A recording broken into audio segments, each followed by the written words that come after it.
Screw it. I said I would go live at 10:30 and it's nearly 10 to 11 and I'm still not live. So there you go. Once again, Jacob's late, everybody. God damn it. Welcome to another stream, everyone. Welcome.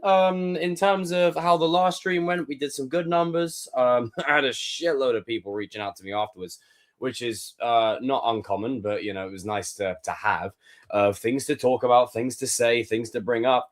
So I can't wait to talk about those things on this stream. Just going to do my usual little plug just so that way it's secure, so the boys know and that we're all basically set. We're square. We're all good. I did see, Lisa, you put a message in the chat earlier on. Thank you. I'm doing good. I hope you're doing okay.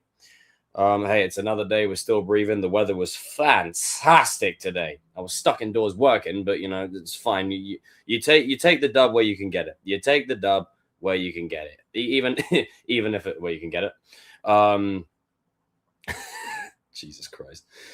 All right, let me just plug that there. Boom, bang. Might have to change my shirt halfway through. It's starting to fucking sweat. I love this shirt, but Christ. Okay, right. Let's run through the chat. Let's see who we got. Lisa, my Saturday was good. I had a good day at work. It was just a nice chill vibe. I hated Bridge to Terabithia when I was a kid because the heroes don't usually lose. I want a sequel where her soul was taken out after she died and gets imprisoned by the Dark Master and Jess Freezer. That would be really sweet, but I don't think that's likely now.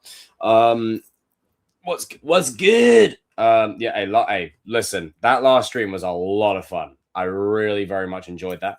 I will be bringing some of the boys on a bit later on into the stream, so it'll be me on my ones for a little bit. Also, I will be streaming tomorrow as well, so there you go. You get a double billing. You get tonight and you get tomorrow. Ain't you guys lucky? What up? And that. I can't tell the emoji. It's a basketball. Lol. Hi there. Did you watch and enjoy Mortal Kombat 2 and Masters of the Universe? I haven't seen Masters of the Universe, but I did enjoy Mortal Kombat 2. I think it was a massive step film. I do think, the only issue I do have is the handling of Cole Young's character. Other than that, I did enjoy it. Now, I knew this was coming going into the film. Obviously, I didn't know much about the controversy in regards to the character and not being over with the fans. Until I obviously got more versed in it and I started understanding, okay, this is why the fans had a problem, because Cole Young wasn't a character that was actually present or even in the games, yet for some reason he took up a shitload of screen time in the first film. But I feel bad for Lewis Tan because primarily his portrayal of the character was good, and I feel like his energy on screen, despite what he got to work with, was really freaking solid. So I do hope that if there is a world in which they bring Lewis Tan back in some way, shape, or form, I mean, I know as Kevin was telling me that they're on about Kenshi. Kenshi would be a great shout. I think Kenshi would be a absolute standout character. And there you go. It'd be an absolute standout character to bring into the fold. Israel. Oh, there you go. Sorry, right. We've got. Hang on. Where is it? There you go. Hello there. There we go.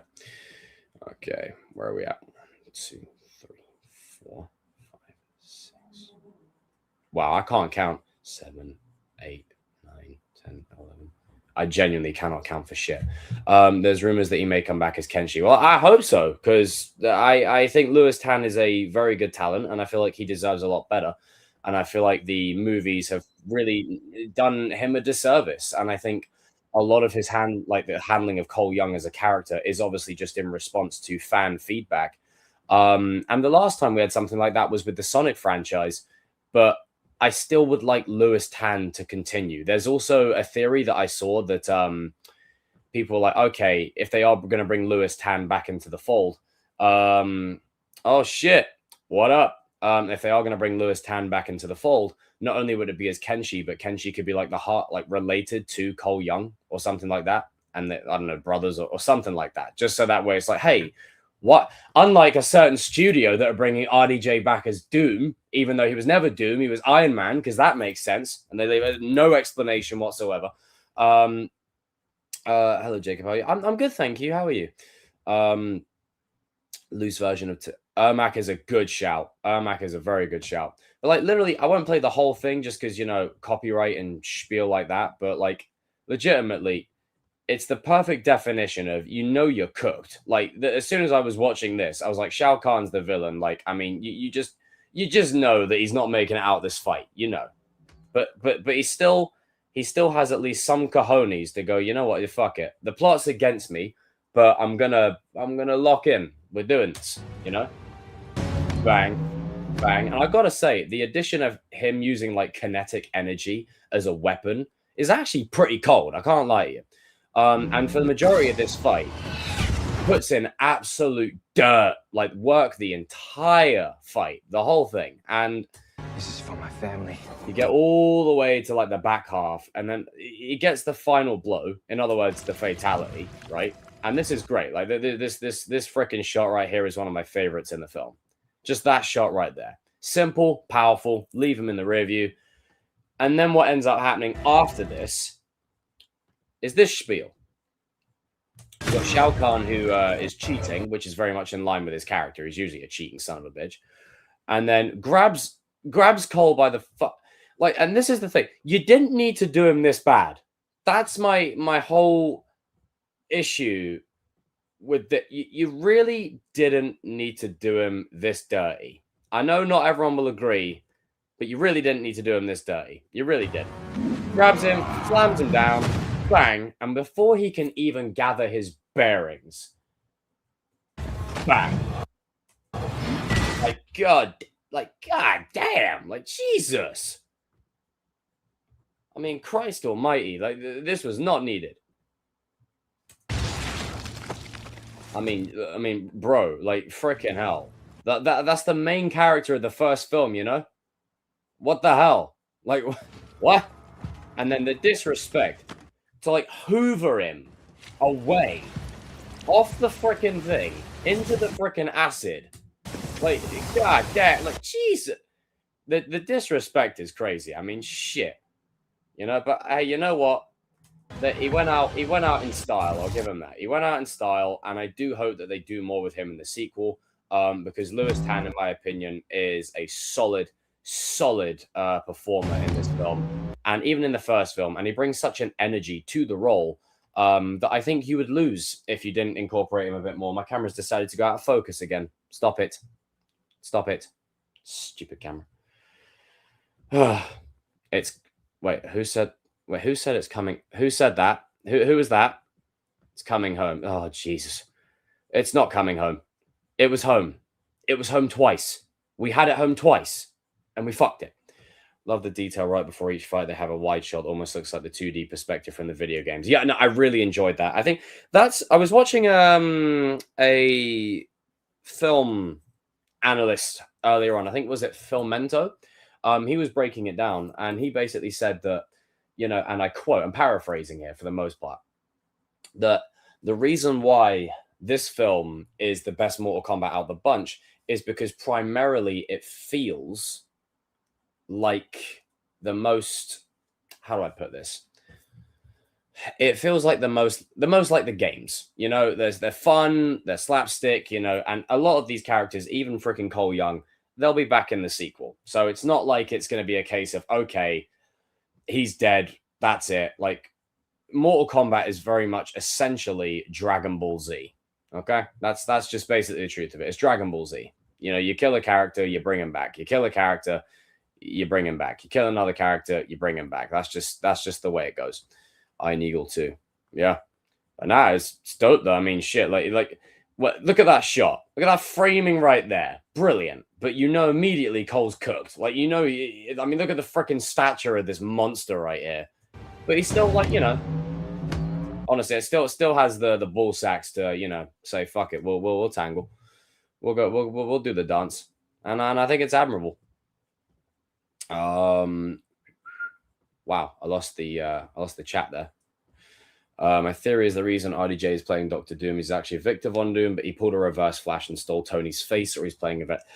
I mean, John, it's one of those things. So, I mean, they're going to have to address it. You're going to have to address it, because if you don't address it, I'm sorry, you're an idiot. Okay? You need to address it. Oh, but we don't need to address it. Oh, no, yes, you do. You do. Because otherwise, I'm sorry, don't disrespect your audience like that, okay? I'm sorry. For once, I'm on the audience's side. don't insult their intelligence. Why in the fuck does Doctor Doom look like Iron Man? Consider, I want to make any sense of that bullshit. For the love of Christ. Now, I got told there was another X-Men trailer that dropped, but it was like a short one. And it's just basically advertising the characters that are going to be in season 2. I've been told that Gambit's not in the lineup, which is heartbreaking. They're going to keep that as a surprise reveal, obviously. I will be pausing it to try and adjust for copyright, but we'll see how we do. When will you bring the boys on? A bit later on. I'll bring the boys on a little bit later. 2, 3, 4, 6, 7, 8. Thank God I can freaking count. Holy shit. Right, there we go. No. There does need to be a reason as to what. No, there does. There does need to be a reason. Anyone who says there doesn't need to be a reason, I'm sorry, you're an insult to filmmaking. And that's just the truth. They finally bring Kulang and Smoke into the movies. And then Q after the opening scene, the first one taking a huge backseat. I like to see them fleshed out. Yeah, no, I agree with you. It'll all happen. All right, let me have a little look at this. We're back, baby. Okay. Get Rogue away from me. We are the X-Men. My fucking king. Together, we're unstoppable. God damn. Plenty of tricks up my sleeve. Oh dear. Oh, Nightcrawler's about to put in work. I gotta say, the lineup is a lot bigger this time. Nah, I need to see Bishop and Cable working together. For the love of Christ. Get her away. Yeah, go. Whoa. What was that for a suit? Look at that. We are the dawn. Damn. You see, these episodes are doing so right by the character, where the movies fail for 20 years. Breaks his night. Jubilee, Sunspot. Nice. Archangel. Good. Psylocke. Good. We're Cable. soldiers. Siren. Isn't that Banshee's kid? That is Banshee's kid, isn't it? Was Banshee in season 1? Think you'll still be going in an hour. I gotta dip out. Clyde, I'm gonna be real with you. More than likely. More than likely. I'll still be here. Don't you worry. Wolverine had bone claws there. Oh, okay. I wonder if they'll use Apocalypse to give him his actual claws back. Strong Guy. Okay, I don't know much about Strong Guy, but that name in and of itself is crazy. Like, WTF. Like, wow. All right, next up. Oh, shit. Wrong one, sorry. Havoc. Oh, we got Havoc in this. Sweet. I can't wait to see what role he's going to play. Oh, hell yeah. Multiple man? Damn. Really is going to be chaos. But wait, with the roll call, are these all on the same team? Now, I know Havoc. I mean, let's freaking go. But with them having the X on their thing, does that mean they're literally all on the same side? Emma Frost, of course. Polaris. Oh, brilliant. Polaris is a fucking G. Whatever forces await, we shall face them. Damn, that was a freaking cold shot. Face Man, the animation of this show takes you right back to those mornings when you were a kid. It's so fucking good, man. I can't get tired of singing the praises for how good this show actually is. It's so refreshing.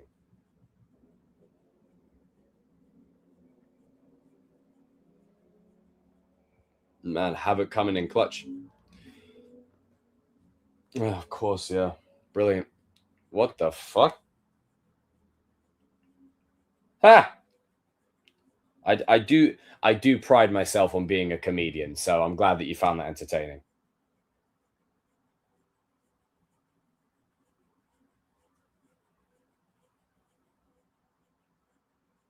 Hey. Unbelievable. Right. Back to what I was saying before I get distracted with freaking snaps. Okay, nice shot. together. She's the X-Men. You know, I did see a thing on my feed that said, oh my god, it's Thanos. This is Apocalypse. Okay?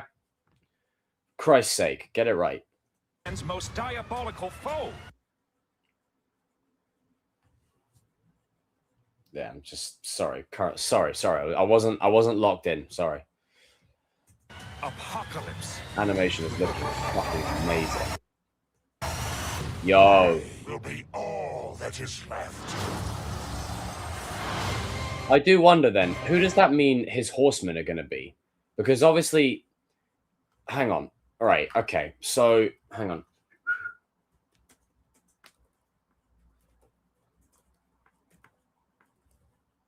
Obviously, Gambit's going to be one of them. All right, so, hang on. Right, so the 4 mutants in the. All right, okay. Let's talk about it. Let's talk about it. Let's talk about the horsemen that we could actually end up getting. Hang on, one sec. Bear with me, team. Bear with me, gang. All right. Okay. So in Marvel lore, look at me using Google. I've become the very thing I swore to destroy. In Marvel lore, Apocalypse's horsemen are 4 mutants representing death, war, famine, and pestilence, whom Apocalypse brainwashes and enhances to serve as his shock troops. Because he frequently changes rosters, many prominent X-Men and non-mutants have been corrupted into his service. The identities of the horsemen shift. All right, so the original team. Okay, this is the one that I remember. Archangel, Death, Abraham, War, Autumn, Famine, and Plague, Pestilence. And then over the years, Wolverine, Death, Gambit, War, Sunfire, Famine, and Polaris. Now, Polaris is in this. We know that Gambit is going to be 100% resurrected and made Death. So that's happening. Or War, sorry. One of the two. I mean, I think Gambit will be Death in this one. You know, just because, for obvious reasons, the man's dead. 2 different teams. The main one are stuck in the past, and the new additions of the team in the present. Okay, I like that. I think they can make a Wolverine horseman, and that's how he gets his adamantium. I agree. You know what? That's actually a good shout. If you've got horseman. If you've got Wolverine, if you've got Gambit, if you've got maybe Polaris and maybe Archangel, could that be the 4? That could be the 4. And maybe that's how Wolverine does get his adamantium back. Because Archangel's definitely going to be working with Apocalypse. I don't see Archangel just working, for shits and giggles. In the X-Men Evolution series, Mystique was Pestilence. That ain't happening here. Storm was Famine. Professor X was Death. Magneto was War. All right. Okay. Well, I'm fascinated to see what, that entails and what that looks like. But it's a solid... sorry, excuse me. That's a solid roster. And I've got to say, you got me talking about him now, Kevin. You got me talking about him. Havoc. My freaking goat. The first time a Summers was given any kind of respect on the screen. This motherfucker right here. Freaking Havoc. What a dude. Great, the police have found me.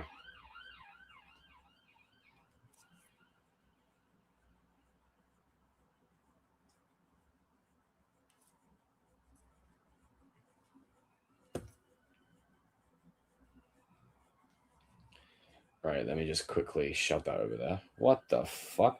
All right, there we go. All right. Wow, that threw me for a spell. Okay, this is how cold this bro is. Get back. One of the reasons I got a leather jacket was this guy. Whatever. I mean, this is the kind of stuff I want to see. This is the kind of stuff I want to see going forward. This shit. Damn. I want to see that kind of stuff. Obviously, they change certain things in regards to physicality. It's basically, imagine if Cyclops could emit the lasers from his body instead of his eyes, which arguably is cooler. Arguably. Cyclops' energy is way, just as a character. I mean, look at this. He was in first class constantly. You get to Days of Future Past. He has a little brief cameo. That was freaking dope. And then gets to Apocalypse. And this is his only... This is it. This is it for Havoc. When I tell you they disrespect the Summers family so much, it really annoys me. Like, Jesus Christ. I'm not gonna lie, I think I'd make a great Havoc. No! And then, Jesus Christ. Look, this guy. I still would like to hold true that my theory about because look, you don't see his body, like his body's completely gone, but they say that he's dead, and to be honest, I don't agree. I don't think he's dead at all. I think I still hold firm that Mr. Sinister took him. I think that's what happened. Mr. Sinister is a cunning, sneaky, arsehole little bastard who likes to seek opportunities and takes advantage of situations. I personally feel like he took him there and then. That's just what I feel like. I could be completely dead wrong, but we'll see. I could be completely dead wrong, but in all honesty, that's what I think. That's what I think happened. I mean, of course, we will never know. We will never know now, and that's a shame. Underrated actor. Hope to see more of him, rather that they bring him back in the MCU post reboot or make him the Flash. Well, yeah, that would be great. I would appreciate that too. What the fuck, dude? Brilliant. How exciting. How exciting. Okay. Radio. What was I going to do before I got completely distracted? Think, Jacob. Think. My brain's drawn a complete blank.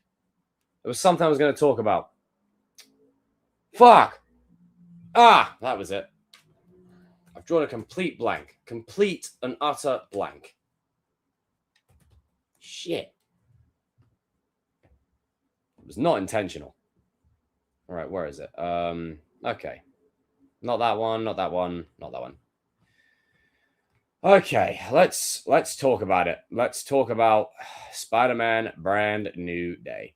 Okay, now what I want to talk about in regards to Brand New Day, not just my hype level and stuff like that, but I really want to focus in on what I want the movie to do. Now, I've spoken a lot about this before, and I'm going to continue to bring it up. I want this movie to absolutely destroy Peter from the off. I want the movie to absolutely obliterate him. Don't pull any punches. Don't go easy on him. I don't want there to be any.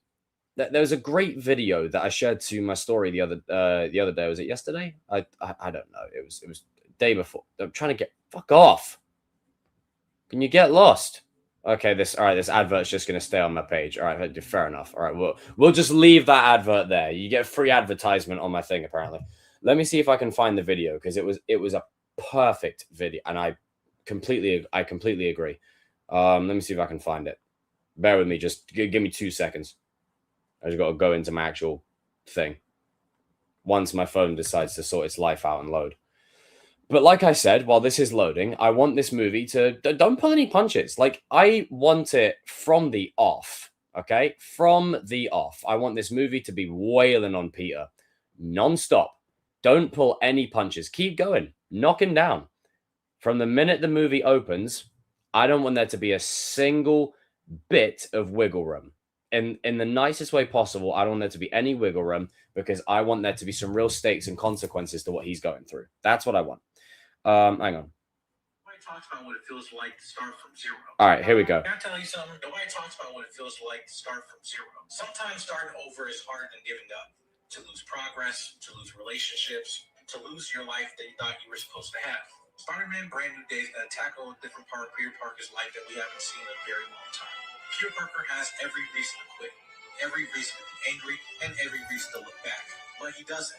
He keeps moving forward, because sometimes growth isn't about holding on. It's about letting go and trusting that a new chapter can be better than the last. So if life isn't going the way you planned, maybe it's not the end of your story. Maybe it's your brand new day. There you go. You see, he gets it. He gets it. And that's exactly what I want to happen. Literally, for the first hour of this movie, destroy him. Like, just destroy him. I'm talking emotionally, physically, psychologically. There's a lot of characters who are going to be in this movie, like from start to finish, whether they're old school villains, whether they're, villains that are like C tier, whatever. I think that this movie is going to be less about Spider-Man's villains and more about my fucking camera not bloody focusing again. Focus, you little... No, for fuck's sake. All right, hang on. Let me just change it to a brighter light. Hang on. It's a very unflattering image of me shaking my hand off of camera, isn't it? Although now it's fucking working. But like I was saying, How long is the runtime? How long is the runtime? Yes, I'm being that pedantic. Brand New Day runtime. How long? Right, no one roughly knows. Is Spider-Man Brand New Day 4 hours long? Jesus, joking, right? All right, so it's about 2 hours and 30 minutes. Okay. For the first hour, let me get my pen and pad. Right, let's do this. Let's talk about it. Let's talk about it. That I love. This is the shit that I love. This is the stuff I love doing. All right, okay, let's talk about it.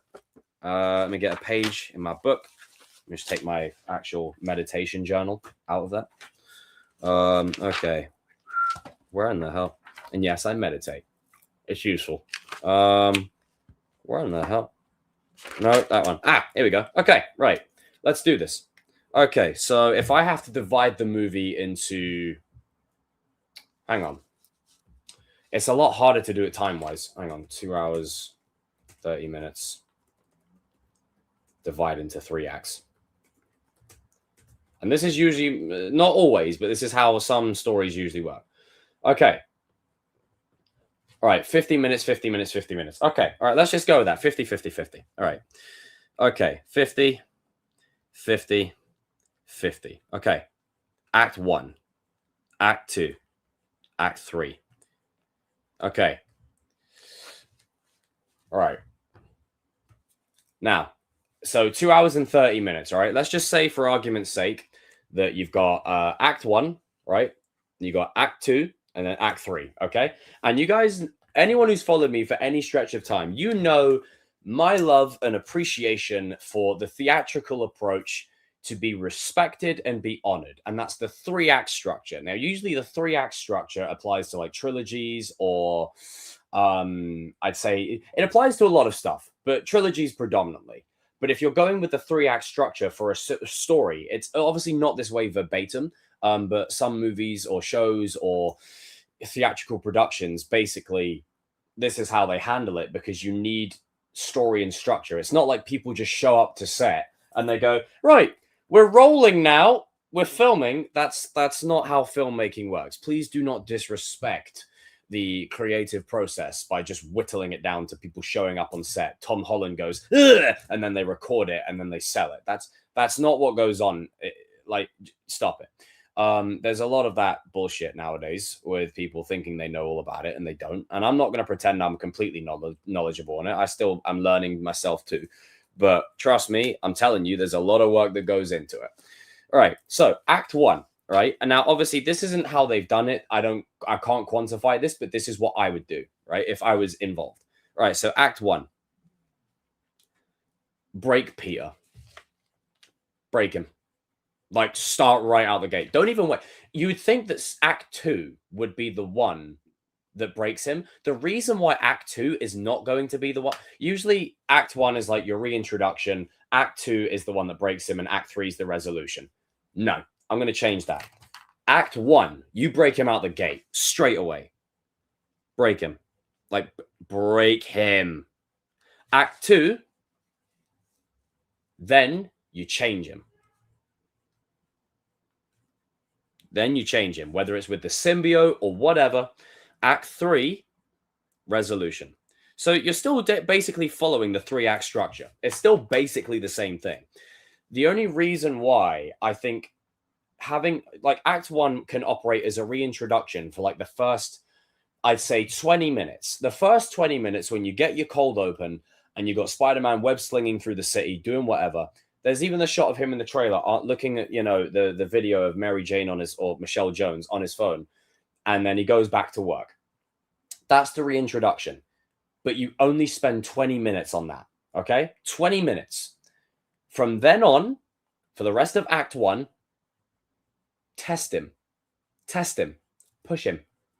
Then you break him by the end of Act 1. You don't wait for Act 2. You do it straight away. You get in there. You hammer this boy hard. And then in Act 2, then you change him. And then you bring in the story beats of, i.e., what they're doing either with the symbiote or with the rebirth, whatever it happens to be. Act 2 is where you change him. What's up, Joel? How you doing, my dude? But yeah, the first 10, 15 minutes will be like what his life has been for the last 3 to 4 years. Yeah, exactly. Exactly. And then once that's done, you get straight into it. So, okay, so basically it's 4 acts. Act 1, 20 minutes on the foundation. Act 2, you test him. Act 1 foundation. Act 2 you test him. Act 3 you break him. Act 4 resolution. But essentially, the reason why I've divided break him and change him into 2 separate acts is primarily because I would love the focus of the first act to just be relenting on him from the start. Like, from the start. And there's another reason. When you watch the opening of No Way Home, obviously we like No Way Home for what it is. But there is a good movie in there. There is a good movie that doesn't have Toby and Andrew in it and isn't a multiverse film. The tone of that opening, think about the score with Mysterio's like dialogue in the overlay, the Columbia logo coming into shot, all of that. There's a very specific tone that No Way Home starts with that I think gets lost when you go into the multiverse territory. I want that here. From the off. Don't pull any punches. 10 minutes. Hey, I'm Peter Parker and this is what I've been up to. Blah, blah, blah, blah, blah. Then you get straight into it, and then you relentlessly batter this boy for a good hour. Don't stop. And then you get to Act 2, then you change him. So pretty much the first act, the reason why you're breaking him there is you're testing him. You're pushing his buttons. You're prodding away. You're chipping away at his soul. He's trying to do everything that Spider-Man should do, everything that Peter Parker would want Spider-Man to do. But Peter Parker's slipping away. He's losing his identity completely. That doesn't exist anymore. Then you get to Act 2. And the reason why you change him there, both of them go. Spider-Man goes, Peter Parker goes, they both go. Both of them. Both identities of Peter Parker go out the window right there and then. They go. They leave.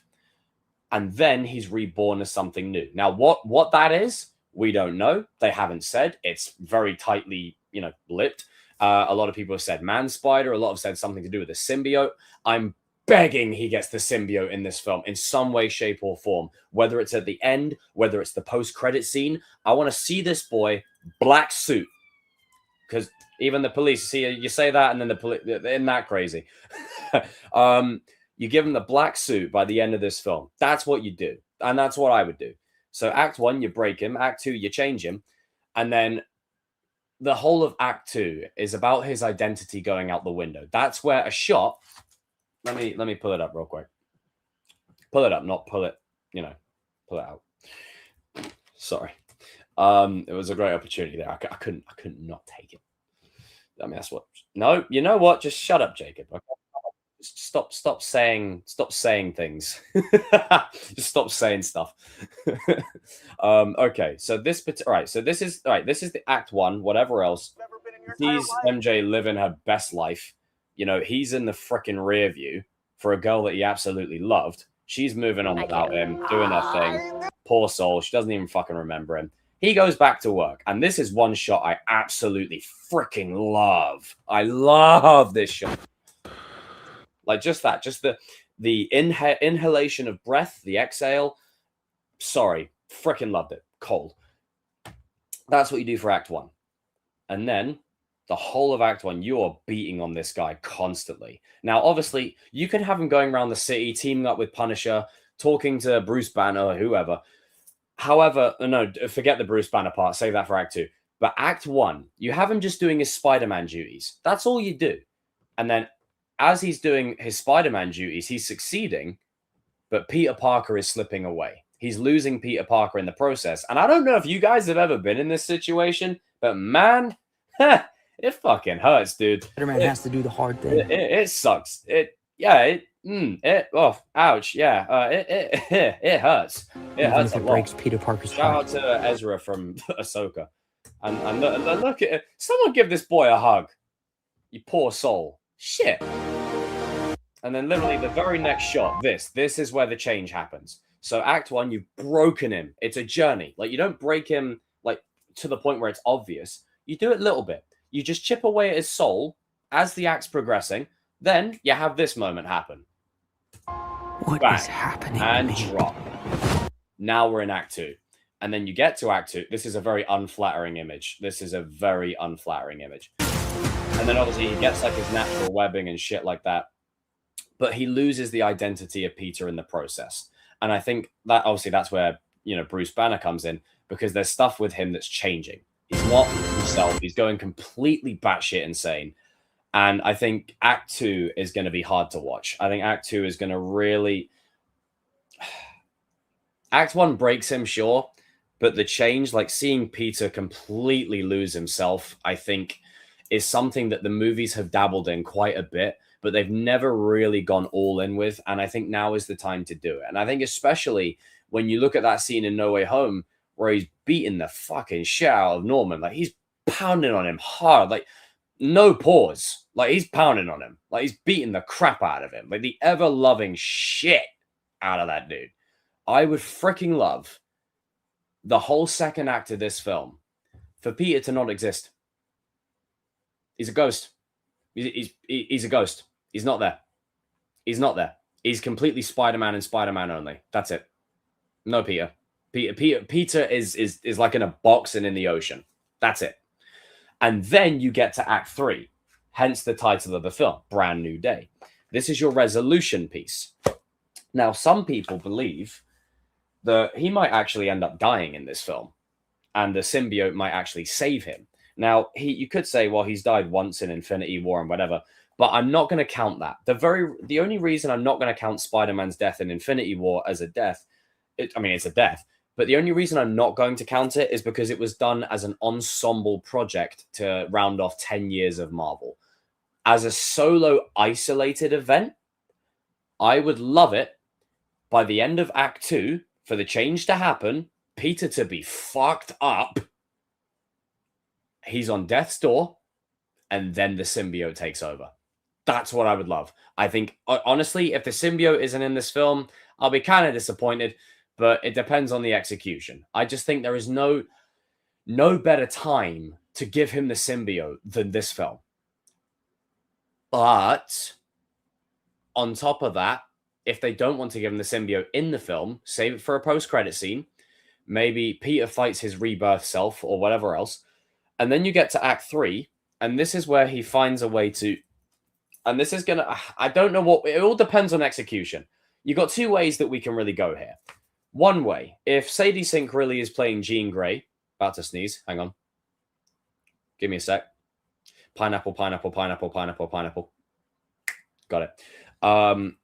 Nope, still there. It's still there. You can feel it lingering. It's still there. Man, if you're going to fucking sneeze, just... Okay, right. Okay, so option A. MJ's memory and maybe Ned's get restored. Peter gets reunited with those guys. That could happen. And maybe he just stays Spider-Man. Maybe he doesn't get no black suit. Maybe. Another one. We're looking at scenarios without the symbiote. The other one, they don't remember who he is, and he accepts that they're no longer part of his life, and he moves on. I think that there could be a potential bittersweet ending here for the story of Peter and MJ. Now, do I think it will last? No. God, no. Do I think they'll get back together? Yes. Do I think it'll be a matter of time? Yes. As of right now, though, if they really want to increase the emotional intensity, and if you've got Tom Holland around for a Secret Wars, role, now is no better time than to give him that fucking symbiote by the end of this film. And then when Doomsday and Secret Wars are done, you have him be revitalized, the universes are rebooted, and he gets MJ back. I'm just saying, that's what I would do, but it very much depends. Like, Brand New Day has... If they end it in such a way where they have the balls to go through with it and end it on a very, not necessarily a dark note, but a dark note. Like, this didn't end the way you'd expect. It really didn't. But then at the same time, the movie is called Brand New Day. And unlike Doctor Strange 2, I have a feeling the whole plot and antithesis of this film will revolve around Peter getting the shit torn out of him for the first two acts. And then the third act will be him rediscovering what it means to be a hero. So more than likely, it will end with him being a hero and being positive, especially when you look at No Way Home, what he lost, what he had to sacrifice. And if I remain hopeful, do I still think he'll get the symbiote? Probably in a post-credit scene. But if Sadie Sink is playing Jean Grey, even though my thoughts on the involvement of it aside, I really wish that it wasn't happening, for Christ's sake, in a Spider-Man film. Feels like we can't ever get one of those anymore. I would love Jean Grey to restore MJ's memories. I would love it. I honestly think that after the way No Way Home played out, I think Peter deserves... The man deserves a win, you know? He deserves a win. And he got shit torn out of him in No Way Home. He's lost everything. He's lost everyone. And it's more so depressing and heartbreaking that he doesn't have those people. And I think it's just a big shame. That's all. Oh, hold up. Just going to quickly... Where in the hell? Oh, there we go. Just going to quickly move one thing there. Move one thing there. Okay, there we go. All right, sweet. Coolio. Okay, that's good. Fuck yeah, dude. All right. Sorry, I got distracted by some stuff. Okay. But yeah, that's just the way those are some of the thoughts and feelings I have regarding Brand New Day and what I would do. I think, you know, again, they don't have to do it that way verbatim. I could be fucking way off. But for me, the biggest draw for me of any movie or any show is how can you heighten the emotional intensity to the point where not only can the audience really feel for the character, but you just want to give the boy a hug. You know, you just want to give the poor fucker a hug. He's going through the absolute ringer. And I'm not going to lie, this movie couldn't have come at a better time for me personally. I'll be real with you now. Fucking hell. If I have to say one more to say, sheesh. Parker just really can't catch a damn break. Nope. I mean, and this is why Spider-Man is the #1 superhero, because he's relatable to the everyman. We've got 15 people watching right now. Smash that like button, people. Smash that like button. Let's get it popping off. Okay, I might do a poll as well, just to see what people say. So we've got 12 likes so far. Fuck yeah. Okay, let me do a poll. All right. Will Peter get the symbiote in this film? Now, again, he might not. He might not. I do want to preface that he might not. But I will say, if they do go a specific way, all right, okay, so 3 votes, 100% already. My God. I will preface this. Symbiote Peter is not... I think this is why I want him to get it. Purely because if you lose Peter in the process, him having the black suit, right? I'm sorry. It's a different kind of gravy. It's a different kind of gravy. This Peter is dangerous. And in my opinion, stronger with the symbiote than Venom. Or like as the Venom character. Just in my opinion. Black suited Spider-Man is #1. All right. If we can have a moment like this, could you imagine that scene where he's freaking dropping on the floor in his fucking head? Just imagine. All right, hang on. If I can get this loading up without any adverts.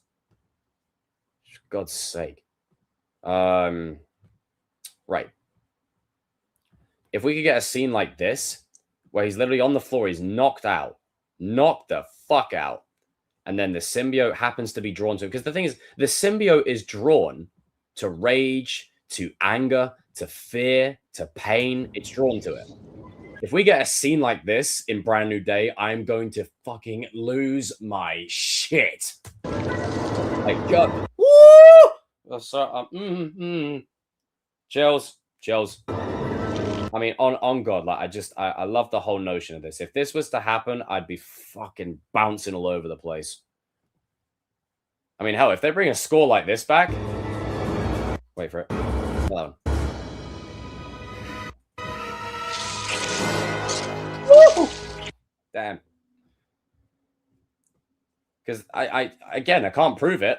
It might... Black suited Spider-Man may not be in Brand New Day, but I just think it's a good time to do it. Like, when are you going to do it between now and, like, after this, we're going into Doomsday and Secret Wars. When are you going to give him the suit? There's no better time than right now. Like, right now. I would do it. Personally, I would do it. I would actually do it. It doesn't mean that Brand New Day can't end on a happy note, but I'd still give him the black suit. And maybe the fact that Brand New Day ends in a positive way, maybe he gets MJ back, maybe he gets Ned back. But at the ending of the film, there's an ominous presence. Him having what he wants comes at a cost. The cost is that suit. That's the suit. That suit right there. Maybe all the villains that he's got going up against him in this film, whether it's the Hand, whether it's Scorpion, whether it's Tombstone, maybe he kicks the fucking shit out of them with the symbiote. He wins, like he wins. But again, remember what I said about Peter's identity. He loses it. Peter's identity goes out the fucking window. And the minute the symbiote's involved, he can balance it again. He maybe gets Ned back. Maybe he gets MJ back. But by the end of the film, you'd think it's happy, but he's still got the symbiote on him. So you know what it means. And then you go into Secret Wars and Doomsday without having to shoehorn in some stuff. Like, it's one of the things that really bothers me. I mean, if we can get this score back, I'd be freaking all over it. I mean, goddamn shit. Fucking fire suit. I mean, Christ. Oh, I need it. I need it in my life. I need it. But again, it's just hypothetical. Like, the likelihood the black suit's in this film is probably not high. They're probably gonna focus more on Man Spider and that kind of thing, and that he mutates into something else. And pretty much Brand New Day is going to be the story of a rebirth. And by the end of the film, Spider-Man will be reborn anew. I think it's just the problem I have with it, and this is the problem with it being in a larger universe, right? If Doomsday and Secret Wars were not after this film, like if Doomsday and Secret Wars were not after this film, okay, so they're not after this film, I wouldn't care for the symbiote as much as I do, because then at the same time, it's like, you could end this movie in a positive way, and you could set the symbiote up in the next film or the one after. You cannot do Avengers Doomsday without the symbiote. But again, for me, I'm all about emotional gravity. If you go into Doomsday and you just tack on the black suit, and it's just like, okay, Spider-Man's here, black suit. Cool. I'm going to get a bit bored. I'm going to be like, well, you had an opportunity to add some emotional gravity in here. You chose to not do it, and now we're here. Emotional gravity trumps fan service. But when you get them working together, chef's kiss. So I don't know. I could be way off. I could be completely wrong. But at the same time, it is what it is. It is what it is. We got 16 people watching right now. Come on, let's see how we're doing that like counter. Smash it. Come on. I want to see it because it helps me in the algorithm. I told you we're coming for 10K this year, and I meant it. If you haven't smashed that like button, please do. I tell you what, I'll make you guys a deal. If we can get 25 likes on this stream, the live Q&A will happen within the next 2 weeks. I know people have been asking for it. I'll bring it back. Okay. We've got 11 people who voted. Will Peter get the symbiote in this film? 82% say yes, 18% say no. I mean, hey, again, could be miles off. Could be miles off. See, imagine if he gets to the end of the movie here with a happy, that'd be such a dark ending. Yeah, and that's the thing, though. Like, that's why I'm conflicted, because the issue that I got with this, right? This is the issue that I got. If you're gonna, after No Way Home, Peter deserves a happy ending in one of his films. Like, he deserves a happy ending in this one. But he can't have a happy ending because of Doomsday and Secret Wars. They're right around the corner. And this is the problem with it being an established universe, is he can never have a happy ending. Like, he can't. Like, this movie, he could get Ned and MJ back, but you need to have the symbiote. You can't, like, I mean, you could just give it to him in Doomsday, or like, you could give it to him at the start of Secret Wars, but it's like, I don't want it to be shoehorned in. There's a lot more questions around this movie than there is answers. And to be honest, I do like that because, one, no theory is fully off the table. Two, we're going into this movie completely blind. We know little bits, like what characters are in the film. You know, we know Sadie's most likely playing Jean Grey, even though it could be the biggest red herring ever. And if it is, it will make the rounds fast. But I think, you know, going into this Spider-Man film or this one, we just don't know as much about it as we wish. And that's what I like. That's what I love about it, is we don't know everything about it. We don't know what it contains. We don't know certain story beats. We don't know certain plot threads. With No Way Home, the objective was simple. You knew Toby and Andrew were going to be in the film. You knew it was going to be a multiverse film. You knew it was going to be like the big three taking on all their Spider-Man villains. And Doctor Strange was in the movie, so you knew it was just going to be a spell to undo it. You knew it. Far From Home, you knew Mysterio was involved. You knew it was like Peter dealing with the grief and the trauma of losing Tony. Homecoming, you knew it was just like, you know, Tom Holland's first outing as Spider-Man. You knew that. You knew that going in. With this one, you got no idea. There is no idea for anyone for what's going to happen in this film. And I'm here to see it. This is the most hyped I have been for a Marvel project in a fucking while. And for the love of God, please do not say it's the best movie since Endgame, for Christ's sake. I appreciate that, but like I still want to earn it. Like I need to earn it, you know? As much as I deserve it. I'm someone who likes to earn what they get. I don't get handouts or things given to me. I like to earn it. Just because for me, I want to show the underdog can do it. So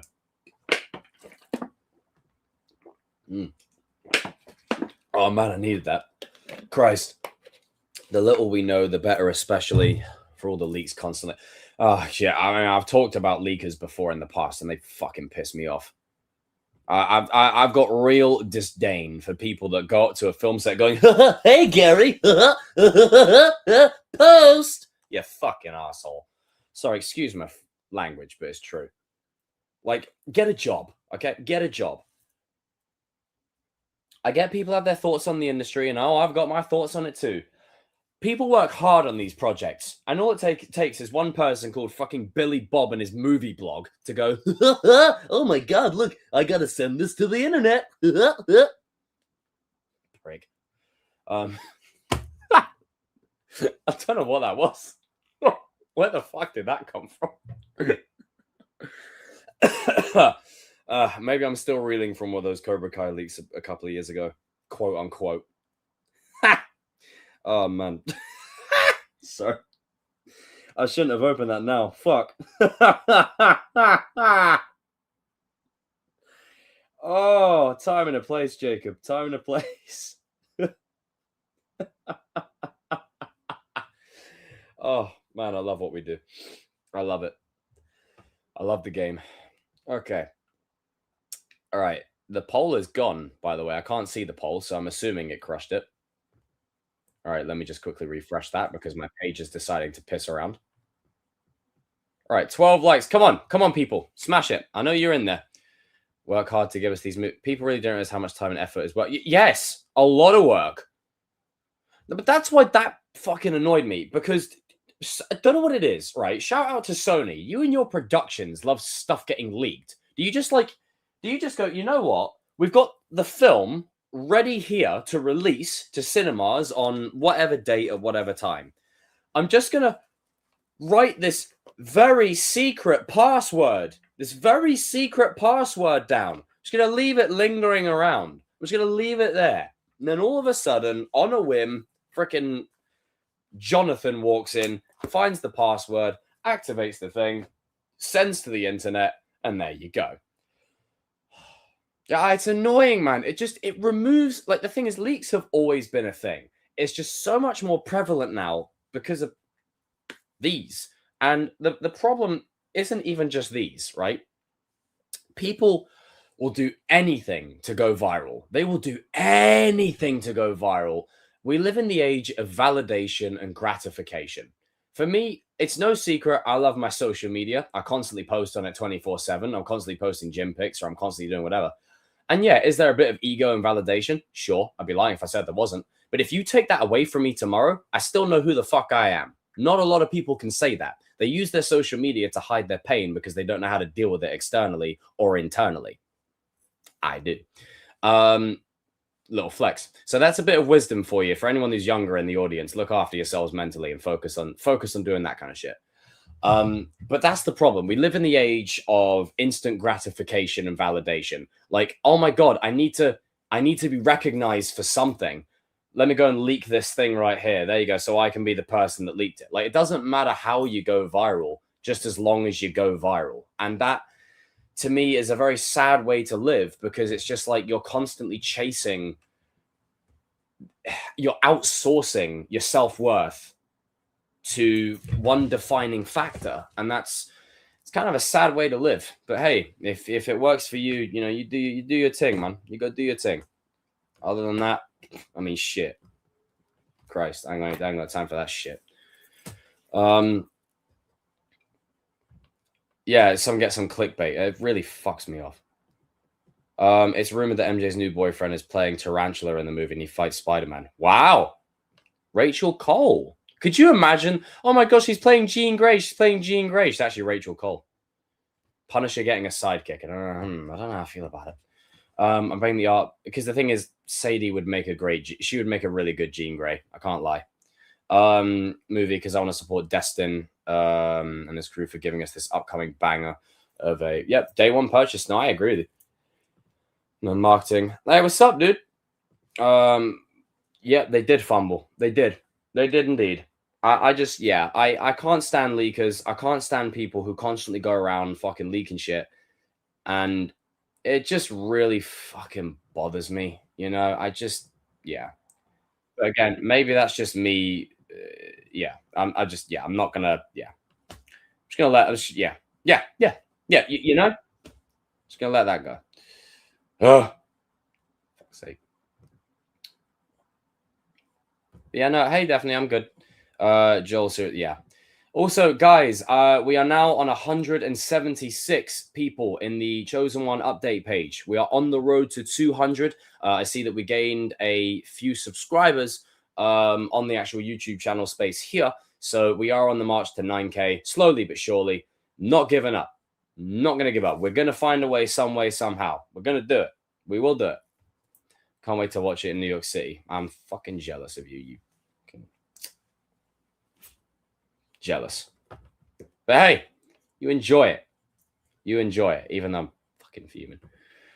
God, I'd rather be watching it there. Fuck's sake. Oh well. We don't always get what we want in life. And that's that's okay. Life is lifing. Yeah. Life is lifing. Sometimes things happen. Oh my god. Did you notice at the end of the brand new day trailer, Spider-Man is leaping towards the hand? Yeah, I mean, look, I know everyone's kind of conflicted on how many people are actually involved in this film and whatnot, but for me personally, I really appreciate the notion of having a story where if you're gonna have Hulk in the movie or Bruce Banner in some way, shape, or form, you're gonna have the Punisher, you're gonna have whoever. You gotta have Daredevil. I mean, that's like the one guy that is so in tandem with Spider-Man, no matter what medium you're watching. Nah, that's just my opinion. I don't know how anyone else feels, but hey, we are what we are. All right, I'm going to send this link to the chat to my boys. Get some of those guys up on in here. And of course, there's that happening at the same time. Isn't that convenient? All right. All right. Let's get that sent. There we go. Daredevil needs to bring in more aura for the movie. I mean, yeah, that's what it's all about. Just the aura, nothing else. Okay. And then I'll get a couple of the boys on in here. No idea how many of them will join. It is a Saturday, so hopefully a couple of them. And I will be streaming tomorrow, of course. Wow, there is AI videos taking over the web right now. There's one of him like with an AI black suited like symbiote approach, which I'm not gonna lie, actually looks freaking sick. But you know, we shall see. He's the GOAT, Jacob. Come on. I mean, yeah. I mean, yeah. I just want to bring it back to this poor boy. Yeah. This was me about a week ago. What is happening to me? Bang. Ouch. Night. Out like a light. Oh, we got Kevin backstage. What's up, Kevin? What's up, boy? If he doesn't get the symbiote, then he's becoming the other, potentially. Kevin, since you're here, let me talk to you about it. Like what? And also, we've had a good hour of streaming, ladies and gentlemen. So there you go. We're back to winning ways. You know, we've got Jacob doing this thing for like an hour. You get, you know, your sexy chosen one time, and then we bring on the boys for the cooler talk. That was hard to. Yeah, well, I mean, shit, fucking hell. There you go, Kevin. You're getting some love over here. So, yeah, appreciate Kevin, walk me through it. Talk me with your brand new day hype. Also, shout out to Havoc, but like we'll talk about that in a minute. Yeah. Walk me through it. Like, what's the crack here for you? Like, how are you feeling? Oh, I am so hyped for this movie because, like, as soon as they announced that Destin was directing this film, I was all in because, man, Destin, I really feel like is really coming up as a director, and like he like just from the way the movie looks, just from that trailer, like the way it's shot, it feels different to the other three as well. Like this feels like a comic book Spider-Man movie. And he's doing a great job, like recreating the panels. You know, when they show, like, you know, Spider-Man fighting, you know, Boomerang and Tarantula in the trailer. Yeah. I still, and of course, you know, the under the mask shot, which is one of the best shots in the trailer. And we were finally getting Scorpion, you know, after over a decade. After all this fucking time. Yeah, and a lot of people are looking forward to that, myself included. But just because of Destin's directing the film and just what's the stunt team that they have working on this project, I'm not gonna lie, I'm actually more excited for the hand fight because I just am so curious, like what the choreography is gonna be fucking cold. I'm not because that's right up. That might be the best fight of the film. I can't lie. Yeah, and I'm just, man, my hype level is like it's all the way up here. Oh, what's up, Adam? There you go. Look, we've got the freaking Qui-Gon and Obi-Wan colors going on right now. Freaking hell. Yeah. Mm-hmm.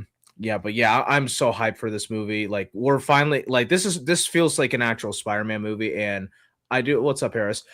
Like, I do like the other Tom Holland Spider-Man movies, and I do think they're a bit overhated. But I really feel like this movie could like. I thought you said overrated. It's like one of the boys is like, wait, what? Yeah, overhated. But I really feel like this film is really going to fix a lot of like the criticisms people had in the past, and because like a big criticism,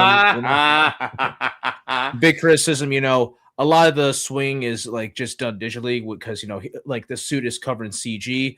I really love that they were going out of the way to shoot like practical swinging, which we haven't really gotten since like TASM 2. And as much as I dislike that movie, like that is one of the few pauses I'll give it, is the swing was fucking phenomenal in those movies.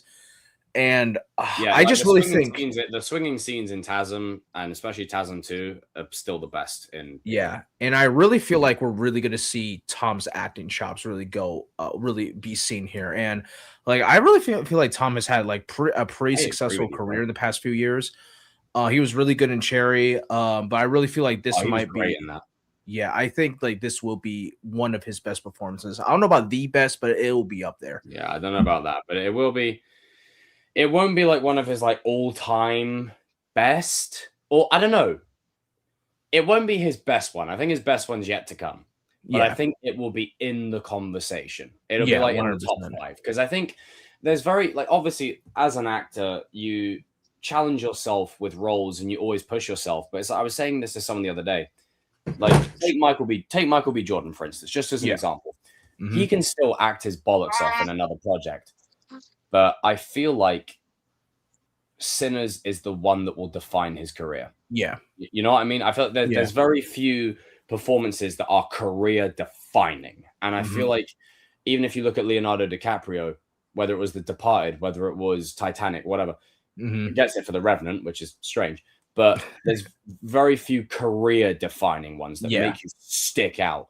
I think Tom has yet to have that, but I think Brand New Day is a catalyst to go into that conversation when we inevitably get there. I think we're like maybe 1 or 2 movies away. Maybe it's The Odyssey. Maybe it's another movie he's got coming up.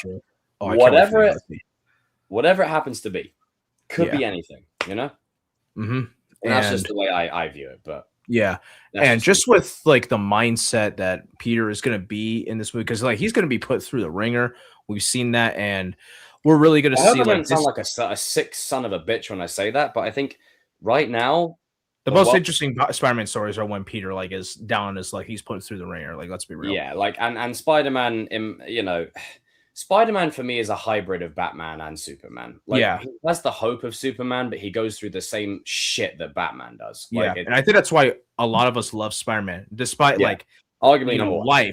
life has been beating him down over and over and over again. But despite all that, he still picks himself back up.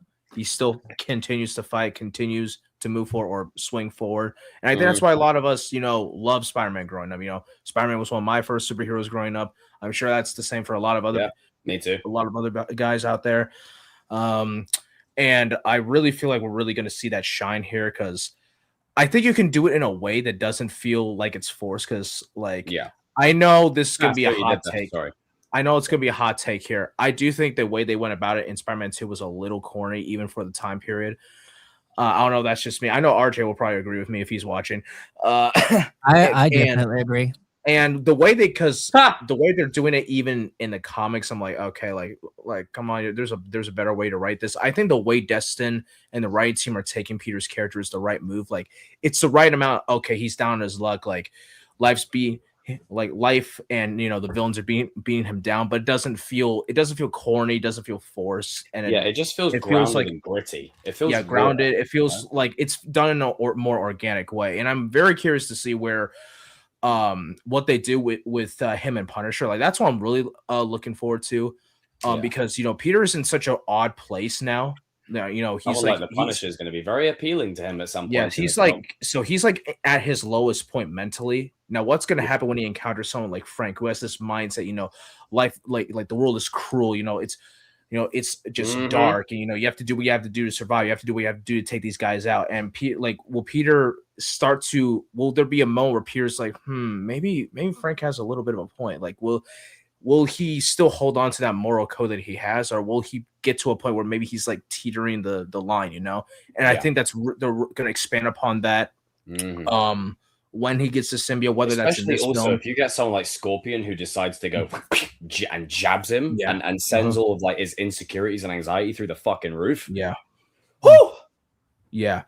And that's probably going to be they're probably going to up that when the symbiote enters the picture, whether that's he gets at the end of the film, post-credit scene, or if they save it for another film.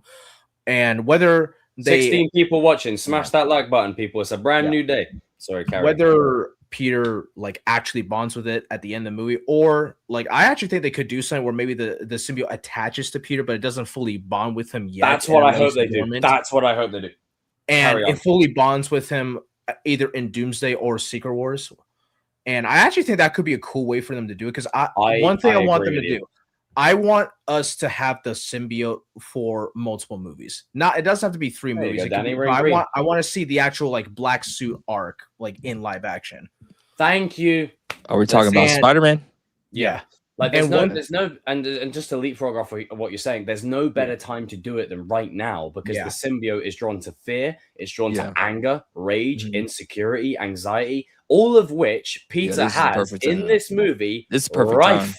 Yeah. And if it just basically attaches to him and it stays dormant, it's there. Yeah. Like I was saying earlier on, I don't know if you guys saw the part where the movie ends on a bright note. He's still got his red and blue suit. Maybe he gets MJ back or whatever. It ends in a bittersweet note, but there's that looming presence of, oh shit, he's got the symbiote. Mm-hmm. Yeah. And one thing I would love for them to do is they take a little bit of inspiration from Spectacular Spider-Man, where when he gets the suit, it looks just like a black version of his normal suit, but then the longer he has it, the webbing starts to disappear. The spider emblem gets bigger. He's starting to bulk up a bit. Yeah, I think that, and we start to see Peter's starting to change a little bit, subtle changes that aren't too noticeable at first, but they start to build over and over. Peter's more of a jerk. Yeah, he's Peter. There's something off about Peter, but they can't put their finger on it yet. Then in the next movie, Peter's kind of going a little overboard. He's a lot more aggressive now. He's Shocker! Yeah, so I think if they do that, that'll be so cool, because I really want to see an actual symbiote arc, not just have he gets the black suit for a third of the movie, then he gets rid of it. Could you imagine as well, if to add further onto what you're saying? Yeah. We know they're going to bring in Miles at some point. They've already alluded to it. Could you imagine if he starts taking Miles under his wing and then by like let's say the third film of the symbiote arc, that's when it takes over, and that's when Miles is like stepping into the limelight, and that's how he gets Peter out of it. Same as like the Spider-Man 2 game. Because if it ain't broke, don't fix it. Seeing that in live action. Yeah, because they're gonna bring Miles in. Like, let's be real, it's gonna happen. Miles has become such a popular character, mainly from the Spider-Verse movies, but like he's just gotten more popularity, more spotlight as the years have gone on. So like it's gonna happen. Yeah, no, that's fair. I agree. I just know that I think Sadie is like basically like she was cosplaying as Jean. Like, she's Jean. She's Jean. No, like I don't see her playing any other character. She looks way too young to play Rachel Cole because Rachel Cole's a trained Marine. And also, I in terms of Rachel Cole, that doesn't make sense. Why would she be in this care? It's like I don't care. Like I don't care. Like I don't care because Rachel Cole is not really that big of a character anyway. Like I don't really see why would they even put her in there. Give a shit. I'm sorry because Rachel Cole. Not every character needs to be brought into the light.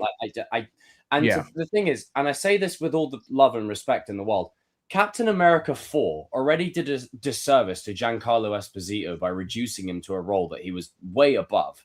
Sadie Sink is arguably one of the hottest prospects in the acting game right now. She's even got a show up at the West End going on right now. If they cast her as Rachel Cole, that would be like the dumbest decision. No, she's going. That's poor. No, like I've already accepted. Oh fuck! I already accepted that she's playing Jean. Like it's another thing that makes sense. I kept on trying to, I kept on saying it's like I didn't. It's not that I doubted you. It's just I didn't want it to happen. One, because it's a Spider-Man film, right? It's a Spider-Man film, and secondly, it doesn't make fucking sense. No, okay, Jacob. From a story perspective, are you gonna ask me how I'd make it work? No, hold on. Like, let me finish. Like, I'm letting you know that I don't necessarily agree that she should be Jean Grey myself. However, I was just trying to tell you boys the information and everything, like from what I was presented with. I know, but I prefer finding out the story reason. There isn't one. But no. Her story is because she can't control her powers. It's just an excuse for her to get the Incredible Hulk back. But you see, the other. I don't like that myself. I think that's stupid. I think that's going to be the weakest point of the film. I can't lie. That's going to be the weakest part of the film. And I don't know why. I know why. I know the real reason why Hulk's in the movie. It's a big shoehorn. That's all it is. I feel like they can try and twist the story however they wish. And maybe I'm wrong. Jacob, you don't get an opinion. She's in the film. Fair enough. Right, she's in the film. I don't get an opinion. I don't get a say. Fair. All right, fine. Fuck it. But let's just say, for the sake of point, right? One, this is the first of the New Mutants when they're rebooted. You're bringing into the MCU. This is the first one. Not Storm. Not Professor X, not Charles, not Cyclops, God willing, Jean Grey. Fantastic. So you did it on the precipice that it's Sadie Sink. That's why you disrespect of the Summers. And quite frankly, it all stems from hey, fucking hell, yes, it always has to. Yeah, fucking hell. Damn, I wish I didn't read that right now. Threw me right off. Composure. That this is the first mutant when they inevitably do their reboot. Okay, they're going to do it. She's going to be staying, which is fine, but it feels like they're shoving her in this. She's going to be the main character. Hey, this is Jean Grey. I think she's going to be the main person, like, because fuck, they're doing the Mystique thing, man. It's so shit. It didn't work the first time. It didn't work the second time. Why in the hell are you going to do it a third time? It's like, have they ever learned from their mistakes? Have they not learned this? I think they want to do the Phoenix Saga. This is my theory. Oh God! This is my theory. Not for the third fucking time. Other X-Men stories you can do. Give me the. Can I get the theory first? Build up to it. Can I get my theory? All right, fine. I'll let you cook. Yeah, I'll let you shut cook, up. Danny. Do your thing. Fucking RKO someone. I'll put it this way: it's the same way how they felt about the Fantastic Four, because there hasn't, like, as much as you guys might like the Fantastic Four movies, they just want to have an excuse to just say, like, we did the Fantastic Four and everything. Damn, what the hell was that? My bad. We did the Fantastic Four correctly. But like, I think they want to have an excuse just to make they want to make Sadie like the main character of the X-Men. Oh, There it damn. is. There it is. There it is.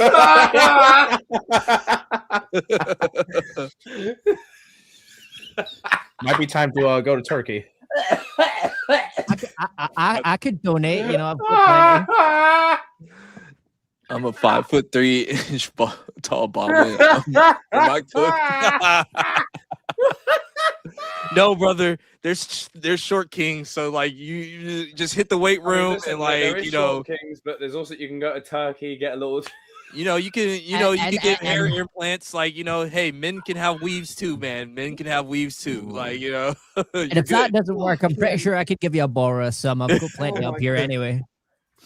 But no, like I think they want to do it. They want to try to do because if you know the history with Bryan Singer and Kevin Feige, like they were not the best of friends and everything, and like I wonder why. Like, well, outside Bryan Singer being a weirdo, which we won't say on Jacob's stream because we don't want him to get demonetized. If you know, you know, like Bryan Singer never listened to any of Kevin Feige stuff, like because Kevin Feige will recommend some stuff that like made sense comic book wise to do on the movie, but Bryan Singer just said like, nah, go give me some coffee, like shut up, like you do you, like basically. I never liked the way he handled X-Men. He handled it terribly. So I'm a little indifferent when it comes with Bryan Singer when it comes to X-Men. All right, we got 20 people watching. Smash that like button, people. Right, go on, Danny. Go on. Go off. King.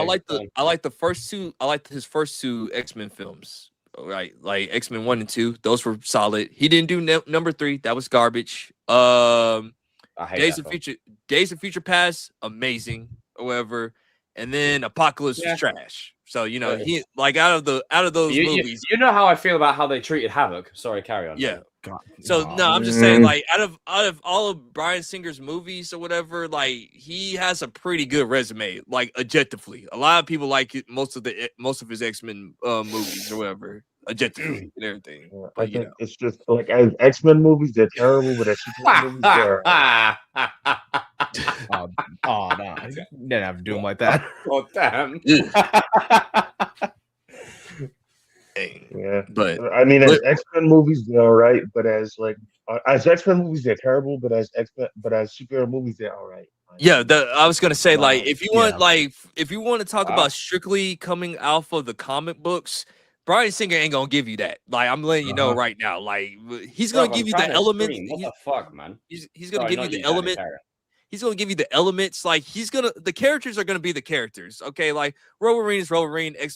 Professor X is Professor X. Magneto's Magneto. Storm is Storm. Even though Storm didn't get enough shine, even though she's arguably the most powerful mutant on the squad, but I digress.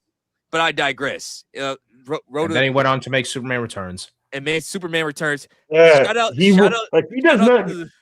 to the Fox X-Men 3 for giving Halle Berry the African script to get her back on. Like, just want to throw that one out there. Like, Zack Snyder gets too much hate for ruining Superman, and Bryan Singer does not get enough.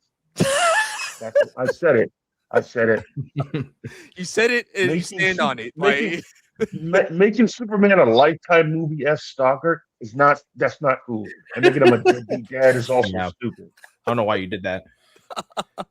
But yeah, that's my thing with the X-Men movies. It's like I like them. However, are they perfect comic book adaptations? No, like they're not. Like, but they give you the elements of them or whatever. Like you're gonna get some like comic book stuff in there, but for the most part, they're pretty much action movies or whatever. That's how I see them. What, Jacob? What do you think? In regards to which part specifically? Like X-Men movies overall. Well, Jesus, well, you guys know how I feel about them. On the subject of Jean Grey specifically into that, I want us to break away from the mold of needing to... Look, I love Jean Grey as a character. Okay, I do. I think she is arguably the staple of the X-Men franchise above all, besides Wolverine. But I want them to build to the Phoenix Saga properly. Make it a long stretch arc. Don't go straight into it. Like, take your time with it. The fucking two Don't make her Phoenix get with Sagas Wolverine. over there are fucking terrible. They're awful. And they're awful. They're terrible. They miss every single mark. They miss every single beat. Even 8-year-old me was watching Last Stand going, this is a pile of shit. Like, And this Dark is Phoenix is even worse. like, it's got Dark cool Phoenix is fight- worse. Right. Set it If up you for look the at next the- movie. Did you see some of the original plans for that movie? No, if you it's look at even it, worse. There was no cool saving that fight movie. scenes, right? Cool fight scenes, cool soundtrack, maybe some cool moments. Other than that, cohesively, it's a bloody shit show. Oh yeah. That's the first problem. Okay, Mhm. that's one problem. Did The you know Phoenix they Saga. were trying to get the Skrulls second- as the villains in the movie? The I heard second is about that. Wolverine. That's the other issue. I agree. Wolverine should be off on his own. Wolverine for a needs bit. a back seat. Yeah. And the Yeah, way you you can do cast it, out. and I'm sure we all agree, you turn him into a mentor role because they want to keep Hugh Jackman around, right? Mhm. Have him in the mentor role, and you have Daphne It's Keane Evolution. playing X-23 fulfilling Wolverine duties on the team. Thank you. That's what Thank do. you. I would be So then, 100% down for Going that. into my third point, you get rid of that shitty love triangle. You get rid of it. I'm sorry, I hate it. I think don't they like made. the love I triangle. think that's why they made Sadie like young on purpose. I think Yes, they're gonna go. I think they made her young on purpose. So Uh-huh. then that I way, can't Also- stand the love triangle. I hate it. I personally, for me, it's always been an issue of mine. I feel like the characters are way stronger. I know we troll just because it's funny, but I feel like Yeah. the love triangle between the three of them But- has gotten so stale in every form of media and iteration. It's not It's even- boring. There was at It's one point where it wasn't boring. even a love triangle anymore. fun. No, exactly. It got to the point where it was just cuckoldery. Like Yeah. it was Oh no, it just- got even worse than that. It got even worse than Yeah, that. and then it got even worse than that. Then you had Cyclops and Logan getting together. I'm like, well, what the fuck? Yeah. Like, what's going Yeah, on? having here? a little Where? freak offs over on the moon. I'm not making that up, by the way. That's actually in the No, comics. it's actually a legit thing. Oh, in the Yeah. comics. Okay. So, Oh. so Fun- legitimately, fun what fact. I they thought you meant in the movies. So that's the third thing they need to change because Yeah, then go what ahead. ends up happening is you focus on the connections between, i.e., Jean and Scott or whatever, and Yeah. their individual connections away from the relationship. and Make how them strong feel like they an are on actual their own, family. like an Yeah. actual character, even. And then when you do bring in Wolverine, whether it's Hugh Jackman or Daphne Keane or whoever, it doesn't detract from the team. And the other problem, the fourth point, utilizing characters other than Wolverine. Cyclops is a Angel. freaking Thank you. Storm is an Jubilee, Omega level mutant, Havoc. right? Jubilee Please. is arguably one of the fan favorites. No, of the I'm bunch. sorry. No, I need to rant about that for a second. My girl Jubilee was done fucking dirty. She was in one scene in what was it, X2, and she had no lines. Then you put her in Yeah. Apocalypse. She's not even in the final battle. She's just there. The only time she uses her powers on screen is in a deleted scene. Are you serious right now? No, give my girl Jubilee some fucking shine, please. Give them all some shine. They fucked All of over them. a lot of characters. They Yeah. fucked over a lot of characters. It's because it, Yeah, it it's became Give the. them it- all some shine. That's what it- you know. it- I'm just. I want to see the X-Men, not Wolverine and his amazing friends. it's like Yeah. it was Wolverine, Magneto, Professor X, Jean, Scott. it. Sometimes like Storm-ish and everything, and Rogue. Like those were like the main people that were getting most of the screen time or whatever. Like but it was really mostly like Professor X, Magneto, and Wolverine. and that's the thing. You can have your issues with the Fox X-Men films, but there's moments where Professor X and then gets something to do. Mystique out of nowhere became Right. a main character. Like So the characters that get An something to X-Men, do, like what? Professor X, Magneto, Jean, Wolverine, and that's basically it. Those are the only characters that get shine. Storm Mhm. gets disrespected and shat on. Her accent changes for some fucking weird reason. She went to the same dialect school that Scarlet Witch went to. Cyclops is just not a leader. He's not non-existent. He's No, I barely just there. turned into a whiny bitch. And the role for Logan in Last Stand, that was his role. You can tell they rewrote Yeah. that entire thing. And I'm like, microphone. And then he you went. He's so mad you he got went on Storm mute. that's been constantly shat on, disrespected. She's an Omega level mutant. Her story arc is arguably, in my opinion, one of the more favored storylines of the X-Men bunch. Then you've got Colossus, which, they didn't really do too much with. They did in Deadpool, but still not enough. It's not good enough for me. Nightcrawler, he has a great fight scene in the second film. Then they just cast him aside. Beast is great in that one movie, that one time, and that's it. Then you've got frickin' Bishop Havoc. only had one scene. Bishop only had one scene. Havoc's God, great don't in get that me movie, that one movie, that one time, and that's what the Uh-huh. X-Men characters over the last. Don't 20 get me years started what they did to my boy Darwin. Every single character in the X-Men was great in that one movie, that one time. Havoc, X-Men First Class. Man, they did my boy Lucas Till dirty. Like they off-screened him. Really? That's how Great he in goes that out. movie. Great in that movie that one time. That's every single X-Men Okay, character. like not if you're gonna Wolverine, kill off Jean, Havoc, or it should have been Professor in the X, final Magneto. battle, Fucking saving annoying. Scott. That would have been the perfect Mhm. send-off for Havoc's character, in my opinion. But the thing is, it's like I said to you, I genuinely, because I looked into it after the movie had basically dropped, and I feel like the plot line, because also you don't see his body. I feel like what people were talking about was that Mr. Sinister actually took him. Mm-hmm. Yeah, because the plan was for Mr. Sinister to be the next villain, but then they saw. I guess we'll never know now. And that would have been great because Apocalypse ended with Cyclops or Scott going into a leader role. What better way to do it than have brother versus brother for the next film? Yeah. But we'll never know now, you know. Mhm. I don't think we need to know because you fucked it. So You kill him off screen. It's dead. Darwin dirty. He could have I feel ended. like, Superman and BVS where he's like the Fox X-Men are dead. Bury him. He could have like Angel Bryan goes Singer out could in have like the worst way possible. Bryan Singer could have just ended on X-Men Days of Future Past, and like he would have had like a great legacy after that. But then he made Apocalypse. He made Apocalypse, dog. Like No, there was some good. I think there's some good stuff in Apocalypse, but yeah, it's a bad. Some movie. good stuff. I just hated Apocalypse because he looked like Ivan Ooze. That's all I kept on looking. Nah, that's crazy. Nah, that they did my boy Oscar Isaac so dirty. that poor fucker. He went from the Star Wars sequel trilogy to Ivan Ooze.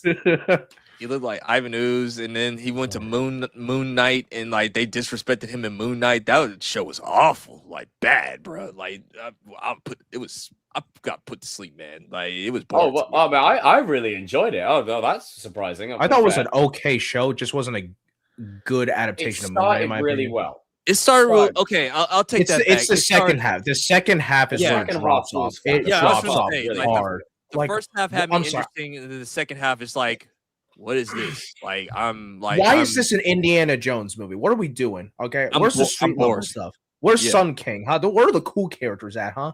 Yeah, I got bored. Like, real. I want to see Moon Knight rip a dude's face off like he did in the comics. All right, I want to see the brutality. Make it a TVMA. Like, give it the Daredevil treatment. That's what I want out of that Moon Knight show. Yeah, that was boring. Moon Knight. Like Moon Knight fucks people up in the comics. Yeah, he does. Yeah, he does. So. I'm not. See, the thing is, I know bits and pieces of Moon Knight, just not the not a lot. He's not. Yeah, because Moon Knight's not a super big character. I'm gonna be honest with you. Like when it comes, I know a bit about him, but not much.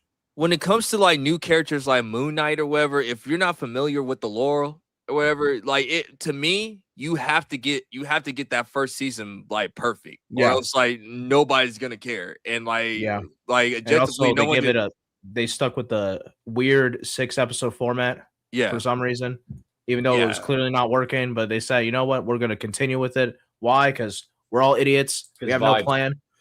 It's like To be fair, I saw like a meme that's been going around now where it's like, so like people are like, we've made a pact to watch the entire Marvel shows, and then they're just giving up halfway through because I don't fucking blame them at this point. Well, there's only a couple that are really worth revisiting. Yeah, exactly. But no, it's also just the fact. Like, I feel like the issue with a lot of these things nowadays, especially when it comes to media, it's not just like even in superhero genres. It's every genre. Everything's been repeated constantly. They always use the same character types, repeating the same plot thread for 3 seasons. And never coming an actual resolution to fix it all either, or coming up with a new creative idea. Like they never do anything to change up the status quo. Yeah, because like don't get me wrong, when it comes to Brand New Day, super hyped. Going to be a great movie, most likely. Yeah, but I don't see why changing up the status quo.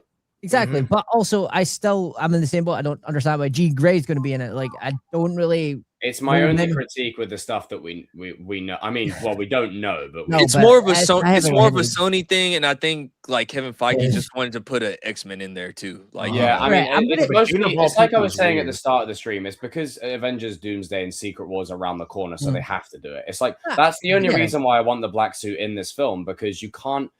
To me, if you do Doomsday and you just throw the symbiote in there and be like, Yeah. "Hey, I just they're like, gonna what say, does "Wait, Dr. how Doom did do?" that happen?" Well, He's just like, "Oh, I just found this in storage. Here you go." Like, you take all the emotional gravity away from him earning that suit. Could I push back just a tad bit, like with Yeah. the whole? Does it even matter in Doomsday if we received the story wise on how he got the symbiote? To be honest Yes. with you, like, Yes. Yes. I wanted Yeah, to. no, I for wanted me, to yeah. have a big moment. I I don't just- want him. I mean, I don't want him to walk onto I the don't set. want him to just be like, at "Hey, this howdy, point- hey, symbiote." No. at this point, at No, this no, point- no, no, no, no.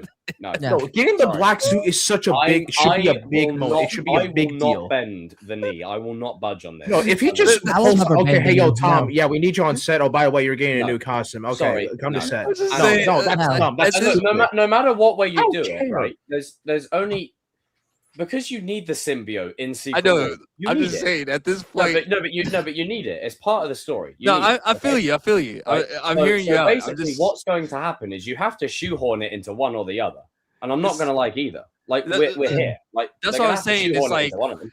how would you like? Okay, what I'm trying to say is this: would you just rather him get the? Shit if they shove it on Would him you? in Doomsday, bro? Fucking Would hell. you like? What? Okay, what is the scenario? What's most likely going to happen? That's what I'm like looking at and everything. Forget what we want and everything. What is the scenario? What do you think is going to happen and everything on how? Well, like, what I think you're getting at, and what better not happen, is they have this movie play out. They don't have the symbiote, and then he shows up in the end of Doomsday, and they just, oh, it's stuck on me now. They better not do that because that'd just be a waste. That of would be moment. fucking poor. because I like mean, that like would just be the waste- because you that- got to that would be remember ridiculous. it's like when we talk on the pods and everything, we be talking about what we want and everything, but do we really get most of the stuff that we want? 90% of the time, I never get what I want. I never get what I want either, but like most of the time it doesn't happen the way that we're gonna think. We have to think how Disney Marvel is right now. What is the likely scenario what's going to Well, happen? given that they're Yeah, shoving Jean Grey in this, I mean, hey, maybe they'll shove the black suit in here too. Like, I mean, But I could also all argue against that as well Yeah. because sometimes they don't always give us necessarily what we want, but they've actually gave us something better instead. Doesn't happen often, but it not has often. happened. But it does happen. But also the thing as well is like if they're gonna do something like that, like to me that would Yeah. just be the death of Marvel at that point because no one's gonna care then if you just keep shoving like, shit in. Him getting the black suit is such an iconic, and Yeah. again, like I get what you're basically saying is that like Yeah. this company, what are they likely going to do based on their track record and their history? I implore them to hear my words. This is like, you don't have to. If you don't listen to it, then you're your own fucking worst enemy. But That is the fine, black yeah. suit is such a key story for Yeah. Peter himself. It's like doing Flashpoint in Flash's first film. Oh wait, Yeah. Oh, Yeah, Right, but- like, and then Or go Doomsday straight in the second to film. you do such a not rush this, disservice please. to the story beat Yeah. by just going like, imagine, okay, you've got Doctor Doom and he just randomly shows up and he's like, hey, I've got this, he's like, hey, I've got this thing. I found it in storage. Yeah, join me, Peter. I've got the face of your dead mentor. Like, freaking, like, I would hate that. I would hate that. Yeah, And yeah. I think for emotional payoff, it just makes so much more sense to have it show up in some way, shape, or form in this film. Because Just because of what's going on. I mean, they don't have to. They probably won't. But it's just a shame because it's like, if Doomsday and Secret Wars are around the corner, I'd say the symbiote doesn't need to be in this film at all. No. But they're Yeah. right round the corner. And that's where he's going Yeah. next. So it's like, But- shit. because that's what I'm saying. It's like, all jokes aside, it's like, That looked 'cause very we- unflattering. I was trying to that like was- symbolize hitting myself in I the was yeah. about to say that was a we all- bendy saber. we all want a great story. Like, I think we all want a great story, but We- it's we just do. I'm at the point of I'm looking at what's the most likely thing is gonna happen. That's Yeah, fair enough, that's fair how enough. I am with Marvel. That's See, how the way yeah. You're totally Wait. totally fair. I'm losing my bloody hair over it, but See, yeah. the way I've always seen it right now, currently, Fuck! the only, Sorry. the Sorry, only it's really movie, loud. That's fine.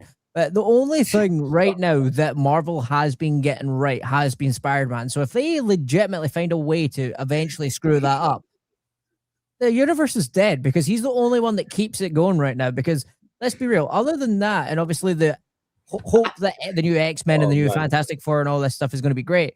If they don't get any of those right, then as much as I hate to say it, there's nothing going for it anymore. And also the thing is as well, it's like, you can't have another rehash of Spider-Man 3 where it's like there's so much going on that you just can't be like, you don't know who to focus on. Sandman's in there for some reason.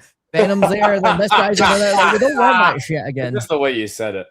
I mean, I don't want that shit again. Movie. I mean, like that's what I'm worried about because so many people do that. I mean, like with the Fantastic Four, even though it didn't, like the new Fantastic Four didn't do well at the box office or wherever, like they got the concepts right a little bit. Yeah. I'll say that and everything. Like they got it.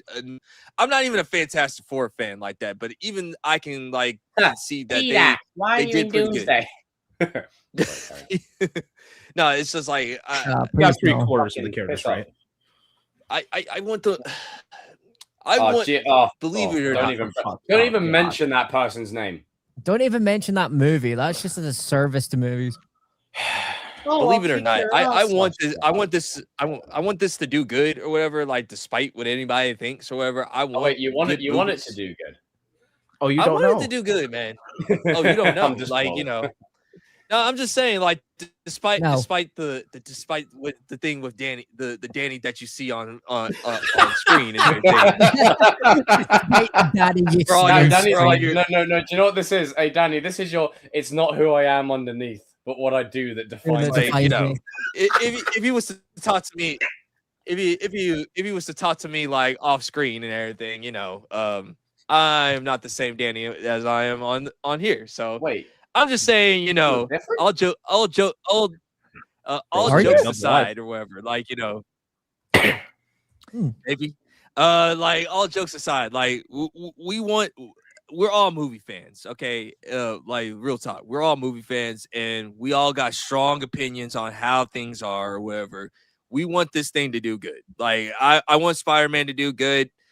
Heck, even though I know Supergirl is going to do bad, I want Supergirl to do good, whatever. Like, you know, I wouldn't go that far. That's too much. I think because you want the super. At the end of the day, Jacob, what I'm trying to say is I want the superhero genre to still do great. I still want to have good stories. Rolling aside, I hear you.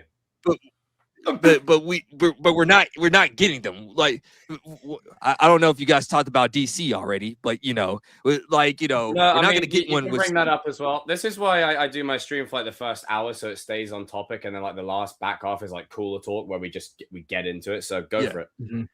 Trust. Okay, so we're gonna get in. We're gonna go ahead and get into. We're gonna get into like a little bit of the DC news because I know Matt Reeves didn't just dropped or whatever. But let me just say this before we get into the Batman stuff or whatever.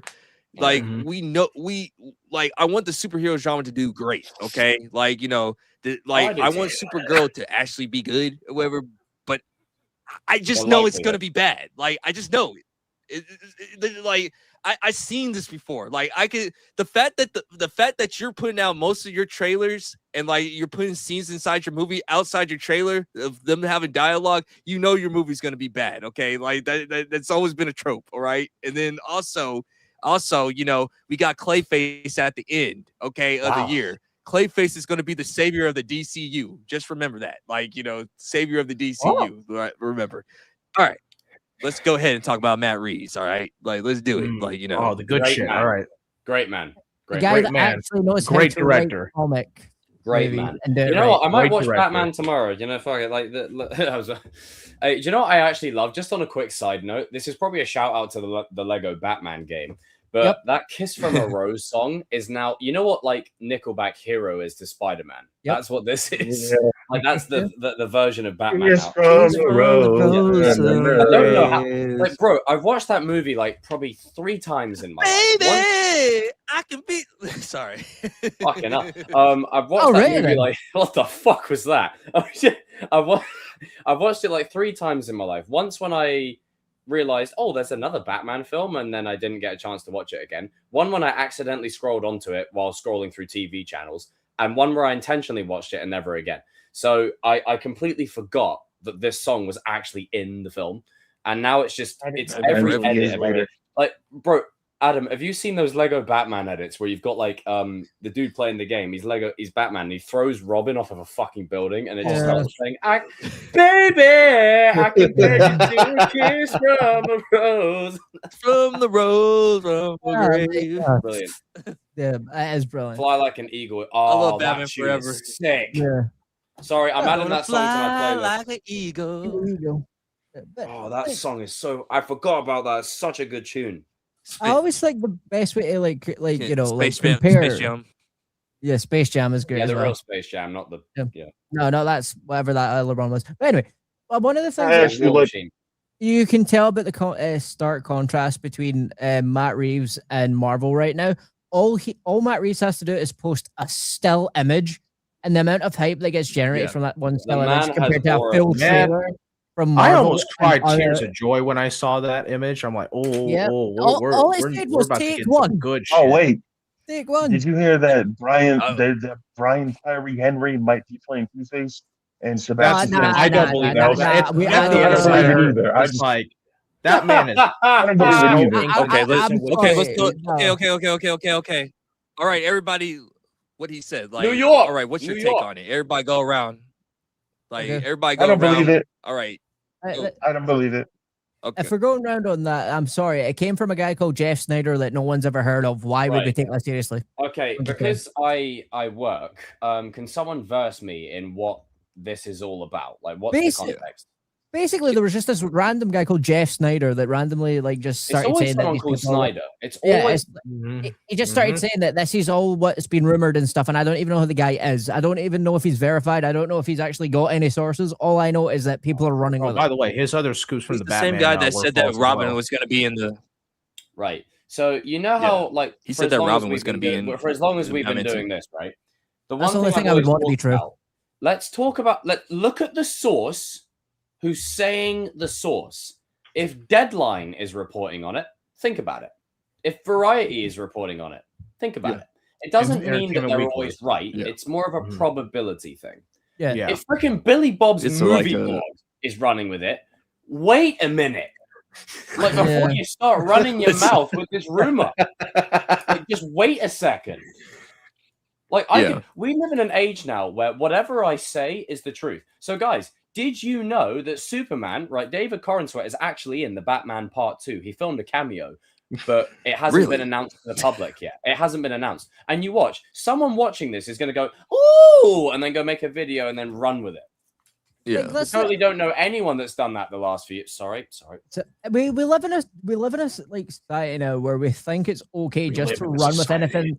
Like legitimately, someone could say the sky is green, and somebody goes, "You know what? It is green." No, it's not. It's blue. Just like people no, believe, no, some people no, believe there's no. flat Earth, but we don't No. talk about them people. Oh, no, not Like- those idiots. Wait, Danny, Kevin, you mean how do you don't- feel can't- about you the- can't how do you drive feel- off the end of the map? Yeah, Kevin, how do you feel about like this Two-Face news? All right, first of all, Jeff Snyder's full of shit. Okay, I do not believe Yeah. that for one second. Jeff You are Snyder's not an going to idiot. cast Sebastian Stan, and you're going to have him play like a D-list, upper, Good luck. lower C-list villain. Zaz. Yeah, I'm not buying that for one second. No, I think why would Brian Ryan Tyree Tyler do Henry. I think he's playing Bullock. I think that's what they're doing, and I think Hmm. Sebastian Stan, if he's not playing Harvey, he's probably playing another big character that they're keeping Yeah. under wraps. Well, That's my take on it. And I'm just really curious, like what, because the big thing I got from that photo New York, them chill shooting, out. Sorry. is I that hope if they you look let- behind, there's a body on the table. So I'm really curious what that's all about. Did Yeah. Harvey kill somebody, or what's that gonna lead to? So I'm very curious where they're gonna take that, because I am so excited for this movie. This is probably my most anticipated movie for next year. So in Yeah. honor of RJ not being here, I'm a lot in agreement with him. I think there's a reason why they've not let you know who they're playing this time around, because Yeah. they're doing something completely different than what we're Yeah. all expecting, and that's why they're doing it. I mean, and yeah. I think RJ's got a big, massive show on that, because I think I that's noticed what's everything good last about time. it. And to add on to what you're saying, and then I'll shut up. I'm always cutting people off. One of the things I spoke about with Brand New Day that had my interest is we don't know jack shit about it. Like we know, but we don't know, and that's what I like about Batman Part 2 is we don't know. We don't know. Mm-hmm. Like we have an idea, but we don't know. Like, all right, we know who might be in the film. We know what roles they might be playing, but we don't know certain story beats, certain narratives, certain directions, what they're going to be doing, character motivations. We don't know that, and I fucking love it. And if it's anything like the last film, it's going to be 3 hours, so it's going to be. Yeah, well, that's the thing. It's something that fucking new Lord of the Rings trilogy over it. Yeah, it's a thing that's been missing from like the pop culture zeitgeist for such a long time. Where instead of going into a movie being like, oh, I saw the post credit scene and I've seen all the leaks online, you're actually like, wait, what are they going to do? Because that's what I feel like is missing the from post credit scene of that film. Doesn't mean they're going to pay like the one with Joker by Barry Keoghan. It doesn't mean they're going to pay it off straight away. It's one of those things of like when we watch the James Gunn Superman movie hosted by James Gunn and James Gunn's dog and James Gunn's wife or whatever, you kind of already knew that what was gonna happen. Like you kind of just put 2 and 2 together, like you already know what's gonna happen or whatever. Fuck. With the Batman, like it or not or whatever, you didn't know what was gonna happen at the end. All right, like you didn't know that, like you didn't know that you were gonna get the Penguin or whatever. You did not know that you did not know that you were gonna get the Penguin. You liked that was joke, didn't you? Yeah, because it's true. The only thing you were missing from that, Danny, was James Gunn's milkman, James Gunn's mailman, James Gunn's brother, James Gunn's friend from college. Yeah, James Gunn, like all the James Gunn's writing staff. Everybody, if you're close with James Gunn, like you're guaranteed a movie role. You're guaranteed a movie role, and you know what? To a certain extent, I get it. You're trying to help your friends out. Like, I'm James Gunn's #1 supporter. Like, sign me up. No, you can hold the door open for James Gunn that one time, and he'll probably give you. Like, you want to be in the movie? Make you a background extra. Sure, like yeah, like. You. I remember you. You were from that club.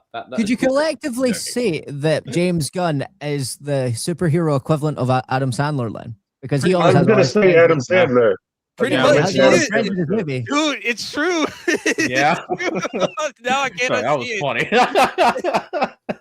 Yeah, like he's got all of his friends in the movie. Like, don't get me wrong. Like, I understand. Like, depends on those 2 minutes. It just depends. Like for me, like the reason why these movies can do so well is because unlike most trailers, they're giving everything away within the first 5 minutes. Which it sucks because nowadays when you go to see a movie, you know basically the entire plot. Like you don't know where it's gonna... Supergirls. I already know Supergirl's plot. Yeah, especially nowadays, you don't just have trailers, you have like TV spots and stuff with like extra footage. Not just that, right? I probably would get some flack for this because I know that some people were like, I'm not, but I know a lot of people out there were like a fan of like the new take on Aquaman when DCAU was a thing, right? I remember going to see that in college, like in college at the time, and I went in, I fell asleep 10 minutes in, woke up, and I was like, right, is this what happened in the movie? And everybody looked at me and was like, how did you know you were asleep? Black Panther water. You said about Aquaman, you were like, I fell asleep in that movie. The movie, and you woke up and you knew the plot. Yeah, and they're like, how did it? So generic. They're like, how did you know? I'm like, it's so generic, beat for beat. Like, I can tell what was happening. It's a big budget Saturday morning cartoon. I was gonna say, like, that's some good guitar here and there. We're gonna delete that. Whoa. Okay. Yeah, we're gonna that one. That one we're gonna remove. That one. That's too much. Somebody says something stupid. Yeah. That's on a whole other level of stupid. Right. Yeah, that one's not funny. That's that is going into a realm that should not be brought in here. Okay. Yeah. No, I was gonna say, Aquaman, like. I rather enjoy it, but I get it and everything. Like the Aquaman ain't for everybody. I second one a little better. It's not that. It's like I feel like you already know what's finna happen. It's just like how I already know that I don't need to watch Supergirl to know what's about to happen. Like it's not just that. It's just the plot of Captain Marvel. Let's be real.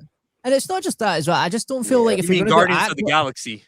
like if you're gonna do like a very Fair popular point. character like Aquaman, you can't make him be like this normal looking guy and then make him look like Jason Momoa and think it's going to be okay, because that makes no sense to my brain. Like it's like this is not the character in the slightest, and you're trying to tell me that Yeah. this big massive guy is now Aquaman. I'm like, I'm sorry, I know Aquaman. I've seen like Who the fuck is this? That's not Aquaman. exactly. My biggest Right, peeve right. with that movie. No, they turned him into a dude, bro. That's what they did. The funny thing Yeah, is, right? my biggest Everybody that was like, movie. I'm My just gonna biggest sit back pet peeve for a of that second. movie is I'm gonna that they. enjoy this.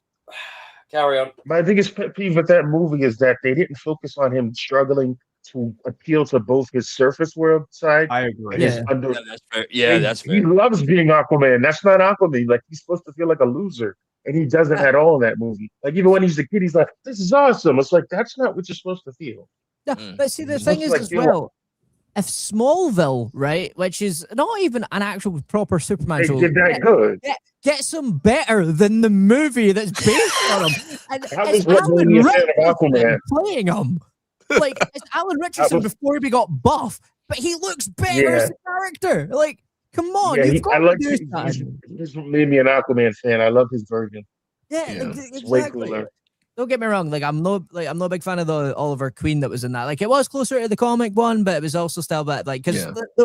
they switched them around because originally he was supposed to be Aquaman in the Aquaman That was TV show. confusing, Yeah, and I they were mean- gonna have a crossover too. Well, that's all right. Hey, that's all They're gonna right, have a Daniel. It's crossover. okay. You're fine. It's But no, like when you're going to do these I agree characters, with I that. agree. I agree that's with why that. that's why Matt Reeves does it well, because he Yeah. knows the character. He's not going to put someone in the role that looks nothing like Batman and acts the complete opposite of the character. Where I feel like a lot of the issues One with thing when they don't look communication- like the character. yeah, it's like It's one thing when they don't look like the character, but when they don't act like it, what are you doing? Yeah. like exactly. Like let's be real. Batman suffered for a long time with the same stuff that Spider-Man has. They've always either got one side of the character right and one side of the character wrong, and then and everybody's obviously going to say, "Oh well, we've not seen Patterson's Playboy philanthropist version of himself yet." But we're They gotta getting work there. on it. They're getting We're there. gonna, and also, it's Don't Robert build up. Patterson. He's gonna Y'all are so easily pull fucking that off. impatient. Like he's like, no offense, but he's got that like smuggy posh sort of like, oh look at me type of vibe. He has that, so he can pull it off no problem. Let's be real. It's like I said, like even though I have my problems with the Batman and everything. You can't Matt unsee it Reeves- now, can you, Kevin? Yeah. Carry Matt- on. No, I'm just saying, like, even though I have my problems with the Batman and everything, it's still a good Batman film. Like, I always have to iterate that, like, to a lot of people. It's like I don't like it as much as like most of my other guys on the panel does or whatever, but they get Batman correct. All right, like also. Matt Reeves already told you, like in the synopsis of what he wanted to do, or whatever. If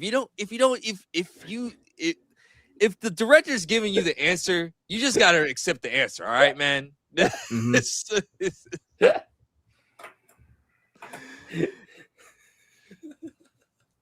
Also, I think Daniel's touching on a point here. Like, don't get me wrong. I know there's people that like Jason Momoa, but arguably for me, and as I see in the chat as well, Oh, Wait, what happened? his acting isn't like he was good in Game of Thrones for what he did, right? And that's what made him big. But then every other movie, sort of just plays He's the the same same sort of character. character. He's Yeah. like he's Yeah, like that's the Rock. Oh, That's like 90% of Hollywood actors now. They're just the same Yeah. guy in every. Dante and that Fast and Nobody Furious movie is oh literally no, just he was. Aquaman. Oh, he was hilarious in that. I love that. Oh, yeah, he was funny. Nobody but like, he's playing the understands- same character. He's playing the same character. Nobody has over and range over again. anymore. It's like you. Nobody has bottle. range anymore.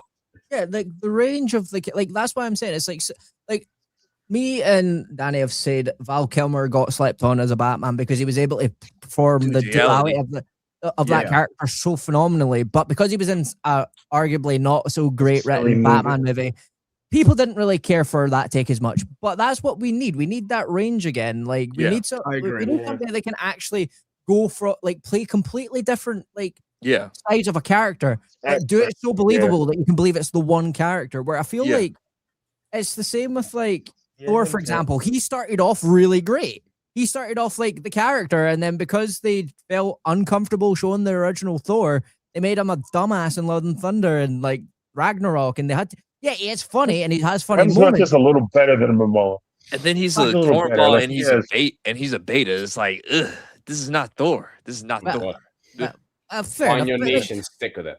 yeah, like Yeah. the Why issue is he is finding himself? Like, why is Thor finding himself for the 15th time? Like, it's stupid. And why didn't he just give up on being king when it was set up from the first movie that he wanted to be king and just give it to Valkyrie? I mean, yeah, Valkyrie. Yeah. That's what I'm saying. For some reason, they constantly like want to adapt these characters, and you know, it's that tagline: modern audiences, right? I get that, but a lot of modern audiences still want the character. I They think don't a want lot it of it changed comes down completely. to this is the other thing as well. Predictability. Yep. Because it's predictable. All right, so how do I word it? So pretty much the predictable route to take Thor is to make him king of Asgard by the end of it, whatever. It's predictable, but it doesn't mean I'm opposed to it or we're opposed to it. It just means that we've seen It makes sense. We've seen it a mile off. So they're thinking, oh, but that's predictable. There's no suspense there. Predictability is okay. You know there's that, no- right? Like, I think like you can still have twists and turns, and you can still do it in a way that's organic. Like take Top Gun Maverick. The whole plot is predictable as fuck. Yeah. But you still enjoy seeing it unfold. So Yeah. Thor taking his place as king, you enjoy seeing that unfold. Yeah. But they thought, no, it's too predictable. We're going to 180 this bitch, and we're going to throw some curveballs in there and go. You think we're going to go this way? Oh no, you thought. Now we're going here. Like that's what it is. It's to throw people I off. learned from Jacob. It's merely to subvert expectations, And just like we've heard before. you can't keep on doing that though, because like that's how you just ruin your John's a character. method of storytelling. That's not a good method of storytelling. No, however. it's not. It's Ironically- a tool, and use it appropriately. Don't fucking use it. Ironically, the thing that made Bumpy that did it well. Yeah, ironically, the thing that started that the most, as we were just talking about the guy Jason Momoa, it was Game of Thrones that started making that such a common thing. That now everything has to be a subversion of a subversion. Oh, you thought we were going to do this? It's like, no, we already knew you were going to subvert us like 3 times because we expect that from you. Yeah. So why are we going to be surprised when, oh, have you seen the new Spider-Man? Now he's Spider-Punk because you saw him in that one movie. It's like, no, we don't want that. Like, yeah, that one movie that one time. You can subvert expectations if you do it right. But that's the thing. Even if like thrillers are like, it's something like Batman, which has got more of like that crimey noir sort of feeling. Yeah. The reason why a lot of those movie genres got stale and they just died out of popularity is because they kept repeating the same story beats. It's like, well, haven't you seen me, Sonny Jim? It's like, yeah, that's cool for like the first couple of 100 times you do it. But then when you've seen it 1,000 times, like that's why like something like Spider Noir, they try to do something completely different. Which is pretty good. I recommend you watch Spider-Man Noir. It's pretty good. I still need to check that out. We'll probably round up to watch that. Yeah, it's good. I still think them making him Ben Reilly was stupid, but other than that, it was good. Yeah, that part I don't really agree with. Yeah, they made I don't know if it was like a rights issue for some odd reason. They gave him Ben Reilly's name instead of Peter Parker. I don't know why they did that. That's the only thing that just get past the name, Jacob, and you'll still like it. I'll say that. Yeah. You'll still like it. It's a good show. It's just like it's a nitpick that I have. Yeah. But that's what I'm saying. We don't get 100% of what we want. We always have to get 80% and tolerate the final 20. Why do we never get it? I mean, I understand. Just, welcome to my life. I wanted a Justice League movie. I don't get what I want. I never do. I want the original 7, but James, you disappointed me. I'm in charge. I'm sad. I'm sad. Like, I'm sad. No, but Danny, you've got more than the original 7. You got Guy Gardner. You got the frickin' Elemental Man. Metamorpho. Yeah, and Hal Jordan's gonna die. Well, no, he's gonna be parallaxed. My bad, because they're getting his second season. That's arguably worse. Oh, fuck that. Because because you know what? Fair play. Touche. Good play. Fair play. Just don't slowly worry. moving your shades down. Jimmy Olsen is getting his own show. That's all that matters, right? It's all that matters to James Gunn, apparently. Jimmy Olsen and Gorilla Grodd are gonna have a show together, and they're gonna be buddies. Why, man? Just why? Just tell me why. The thing This is what the people want. We're really crying out for a Jimmy Olsen show. Said one person on Reddit. Oh, don't forget, Creatures Commando season 2 is in production. I don't That's fucking care if it's in production. I don't care about. I'm only excited. I'm only gonna watch it. No, sorry. I want to know what the status of Wonder Woman, Flash, the Batman, Aquaman, Batman, because where's he Green been Arrow. at? Sorry, no, I'm sorry. This is where I give Marvel some credit.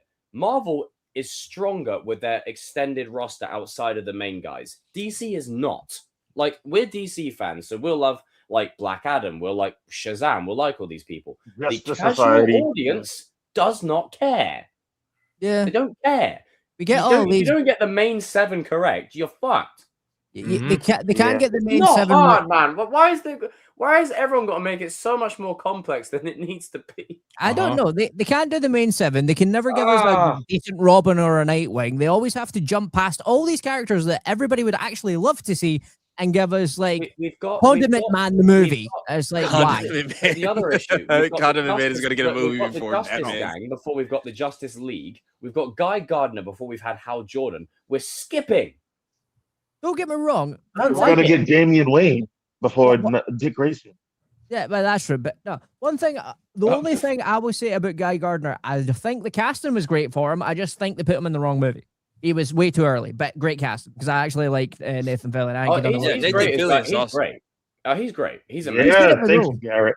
Didn't want him to be Hal Jordan, but like we're going back to school. Okay, how we count is 1, 2, 3, 4. That's how you count, right? That's what you're taught.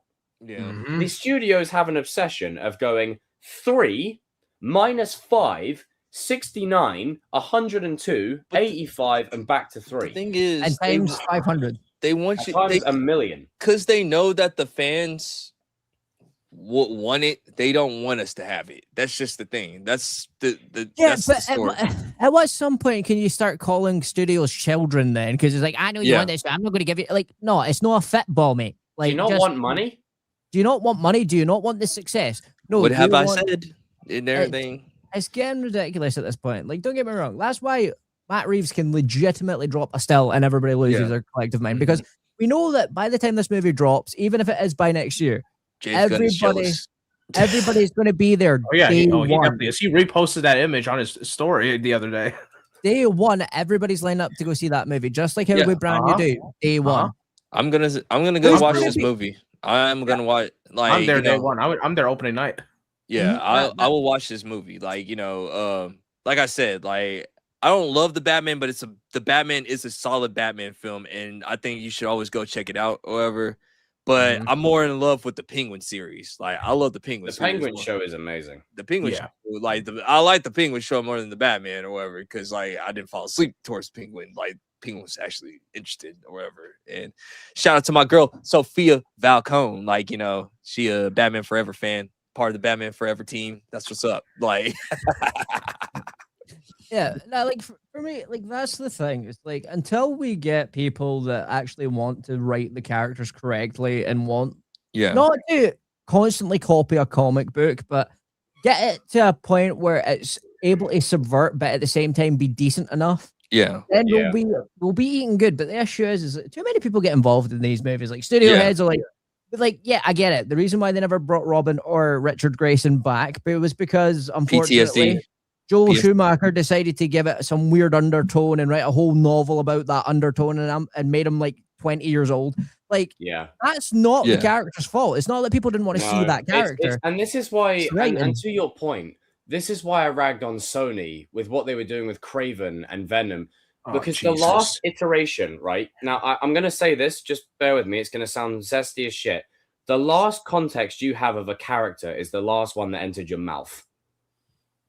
Of course, no. Like it's true. Like it's true. When you go forward now, you will not stop thinking about the Venom that we just had. Oh God! You will not stop thinking about the Carnage that we just had.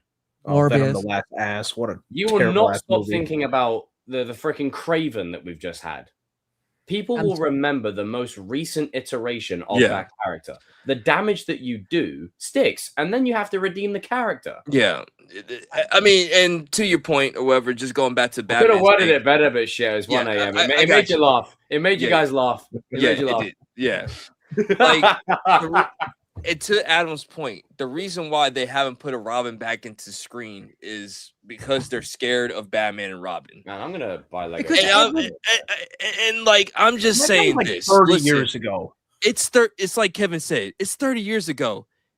I would think that there's probably a writer out there in Hollywood that can give us a solid Batman and Robin story. Mhm.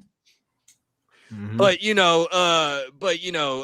I'm just saying, like, you gotta learn how. Like, the thing about the movies that back in the day is they took chances, man. Like they took a chance or whatever. Like, I'm just saying, if you're gonna put Robin on screen, you're gonna have to take a chance with it, or whatever. You have to, or whatever, because people want Robin on the big screen. We do, Yeah. We do. However, Yeah. Exactly. But like, go ahead. you also know it works, right? Because we were like people were talking about obviously Spider-Man being similar to these characters. You could argue, right? Robin, Richard Grayson's original iteration, is DC's version of Spider-Man. Their characters are so similar. Richard Grayson's backstory is hella messed up, but he never gives up. He's the, like, as Batman loves to say in the comic book runs and all the animated stuff, Richard Grayson is what Batman should have been.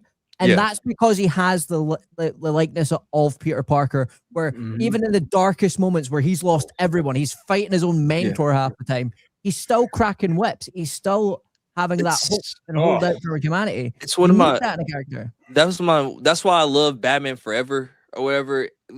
Like, I know there's campiness. There you go. Actually, get that on a shirt. That's why I love Batman Forever or whatever. No, I'm being serious. Like, but Adam knows what I'm talking about and everything. Like, he knows what I'm talking about. There, like, a lot of people says, "Oh, it's too campy." You haven't watched the movie like that. Like, put your it's just the way you said it. put the campiness to the side, and like, let's like take those scenes where Batman and Richard are talking to each other in the Batcave on like how to be a man and everything, and like, what is it to be a man? Like, where Robin basically says like you can't stop me. Yeah, I can, or whatever. Like, like, those are moments from comic books. Like people like just ignore those parts or whatever. Like, Yeah, no, true. You're right. Like, you got a point. You got a point. And then there's parts where they actually suit up or whatever, and like, Robin's telling Batman, "Hey, there's a chance that I'll still probably kill Two-Face," and like, Batman accepts, saying like, "Okay, I understand. Hey, a man goes his own way, like you told me." Like, basically, like, that's Batman, like, taking it off of his shoulders. Taking it off his shoulders of like, yo, you're on the same level. We're both equals in this thing. Like, we're both partners or whatever. You know what I'm saying? That's what the Batman 2004 got so right about that story. It wasn't obviously Two-Face and that. It depends on what it is. It's usually a crime family. Yeah. It's either Two-Face or it's Danny Zuko.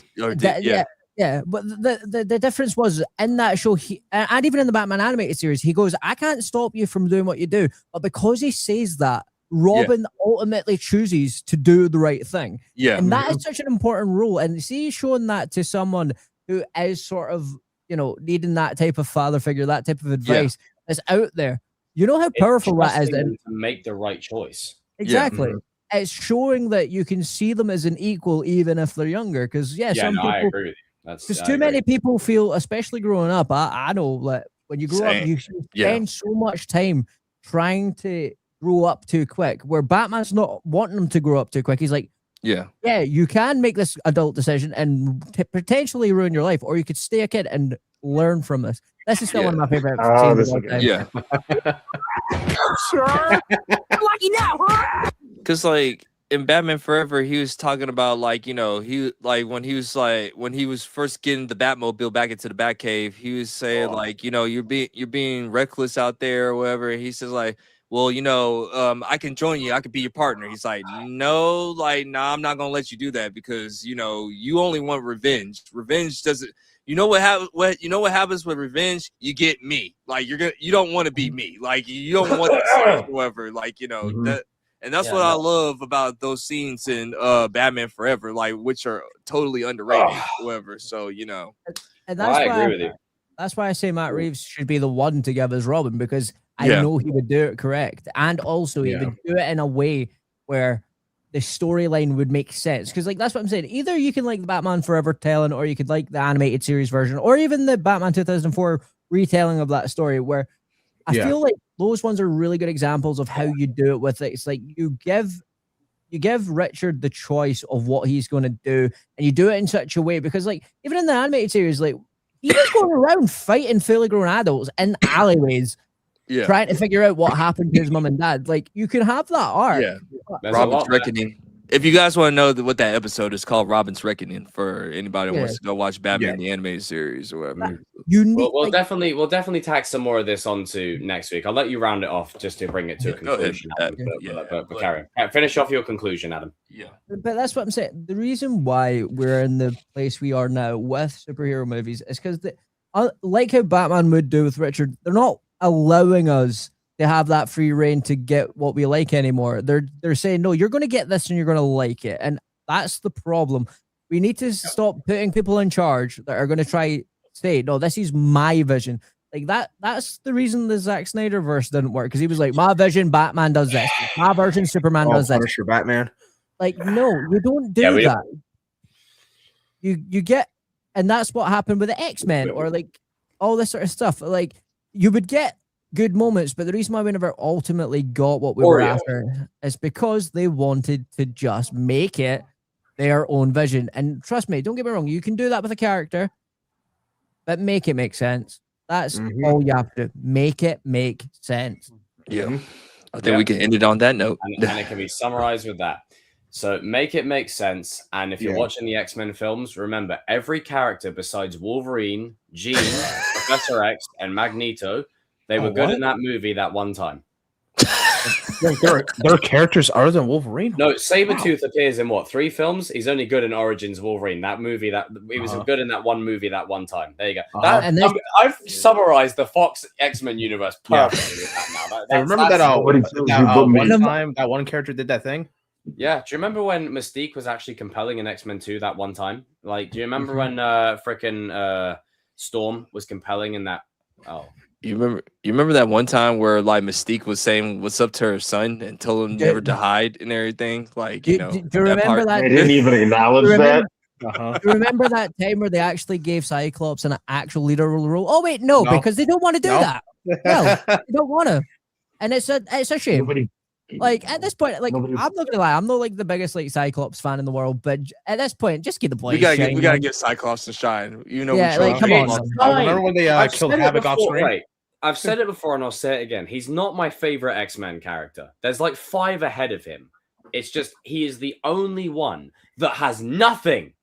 He's got nothing. He's got no moments. He's got no standout shit. All he does is go, no, and then he dies within like 3 seconds. Like, and he can't control his eyeballs. What a shocker! Shit. Like that's it. Like give him something to do. Christ Almighty! This man was in Marvel vs. Capcom, for Christ's sake. Like Jesus Christ! At least the '90s series does him right. Fuck's sake. Yeah. Because he's still a boy. He had some good moments in Evolution. He had some good moments in Evolution. Oh, Evolution is great. But yeah, you remember that one? And who's another character? Just before we end off. Oh yeah. Remember when Havoc did that thing in that one movie? Rogue in the first X-Men film. She was good in that movie that one time. Did you know that the X-Men movies were supposed to be Rogue movies, but then they said because Hugh Jackman was so popular, they changed the whole entire series? I can buy that. I think we felt it. Yeah, I think we saw that. Yeah. Do you remember when like Colonel Stryker was like good in that movie that one time, and then after that it was just kind of like you're here? Yeah. Remember that one time they released one Mortal Kombat movie and then decided to recast the entire cast? Yeah. Oh God. Ugh. Yeah. Disgusting. You remember that one time where Ben Affleck was Daredevil? Do you remember that one? Remember that one time in Spider-Man 2 where they gave Peter an arc that made no sense considering what he always lives by? Yeah, I remember that. Pepper Tron remembers. Seriously, it's just like that South Park episode, Member Berries. Sorry, it's just the line from. Sorry. Carry on. Yeah. Remember that one time where they killed off the one X-Men that can't die? Sorry, I got distracted by something else. Just please continue. Good job, Bryan Singer. Remember that one time they Fucking made asshole. Commissioner Gordon completely useless? And That wasn't Bryan Singer's movie. Now, I don't care. I'm still gonna put the blame on Bryan Singer. Fuck him. Yeah, fuck him. Yeah. He's a weirdo. Yeah, remember that one time where Bryan Singer made Superman a fucking stalker for some reason? A negligent stalker, yes. Remember that one time they decided to make a Batman show called Gotham Knights and make a Batman son that didn't even exist? Remember that one time that we had the Under the Red Hood story, and they basically gave it to Dick Grayson, and they said that it was Jason Todd, and then we were to believe that Jared Leto was the one that killed him. Yeah. Do you remember that that one time they made a really shitty Titans show? Oh yeah, I remember that. Do you know what's even funnier? People came out with a theory that tried to say that the Joker that Jared Leto was actually the Robin that he supposedly had I hate off that theory. because of the marks on his body's matched with the suit. Sorry, who came up with this theory? I don't know. Basically, probably some guy on Yeah, Reddit. you remember that one time in Bandcamp? It was the dumbest theory I've ever seen. Basically, they took a screen grab of Jared Leto's Joker, and that's why they. So think you beat the shit out of me. I want to adopt your identity. That's why he apparently had damage on his forehead, and why he had the same markings of where the suit was. So let's put it in layman's terms. Danny beats the living shit out of me. All of a sudden, I'm now Danny. Yeah, pretty much. That's what they thought. They thought basically they were stupid. They were stealing the storyline from. They were stealing the storyline from Tim Drake and Batman Beyond, where it's like he got attacked so badly that eventually he became Joker himself. Fucking ridiculous. Yeah, that's stupid. It's so trash. When I saw that theory, I buckled with laughter and was like, "Wait, what? No, just no. That is not Robin." It's like one of those things of, okay, Snyder fans, you guys are the cold is weakening. Like it's cold, the cold is weakening. Like you guys are coming up with stuff that y'all don't even believe. Oh no, it's getting It's like, worse. you don't actually believe this, do you? Like, it's so bad. It's like I was looking at pictures. All right, we're on 16 likes. Come on, 16 likes. Let's get it to 20. Man of Tomorrow. That theory is almost as bad as those Terry Silver's Miguel's dad theories that were going around for a while. Yeah, I will say this: they don't understand how. No, I can't say it. On there. You remember when everybody thought that Mike Barnes was related to Tory? Just because they happen to be two aggressive fighters. No, it's funny. It's like, what's Hilary Swank's character called again? Julie. Yeah, she's Kenny's mum. So, I was like, you don't understand how dilution works. That's not how that works. That's not how it works, genetics works in general. You want to know how bad the Snyder fans got? I was looking at leaked better movies anyway, though. Of Man of Tomorrow, and they were like, "This guy looks so much like Henry Cavill. Oh my god, he's so trying to be Henry Cavill." To the point where somebody just went in the comment section and was like, "I just shut up at this point. I'm sick of you Snyder fans," and I'm like, "Yes, yes, me too."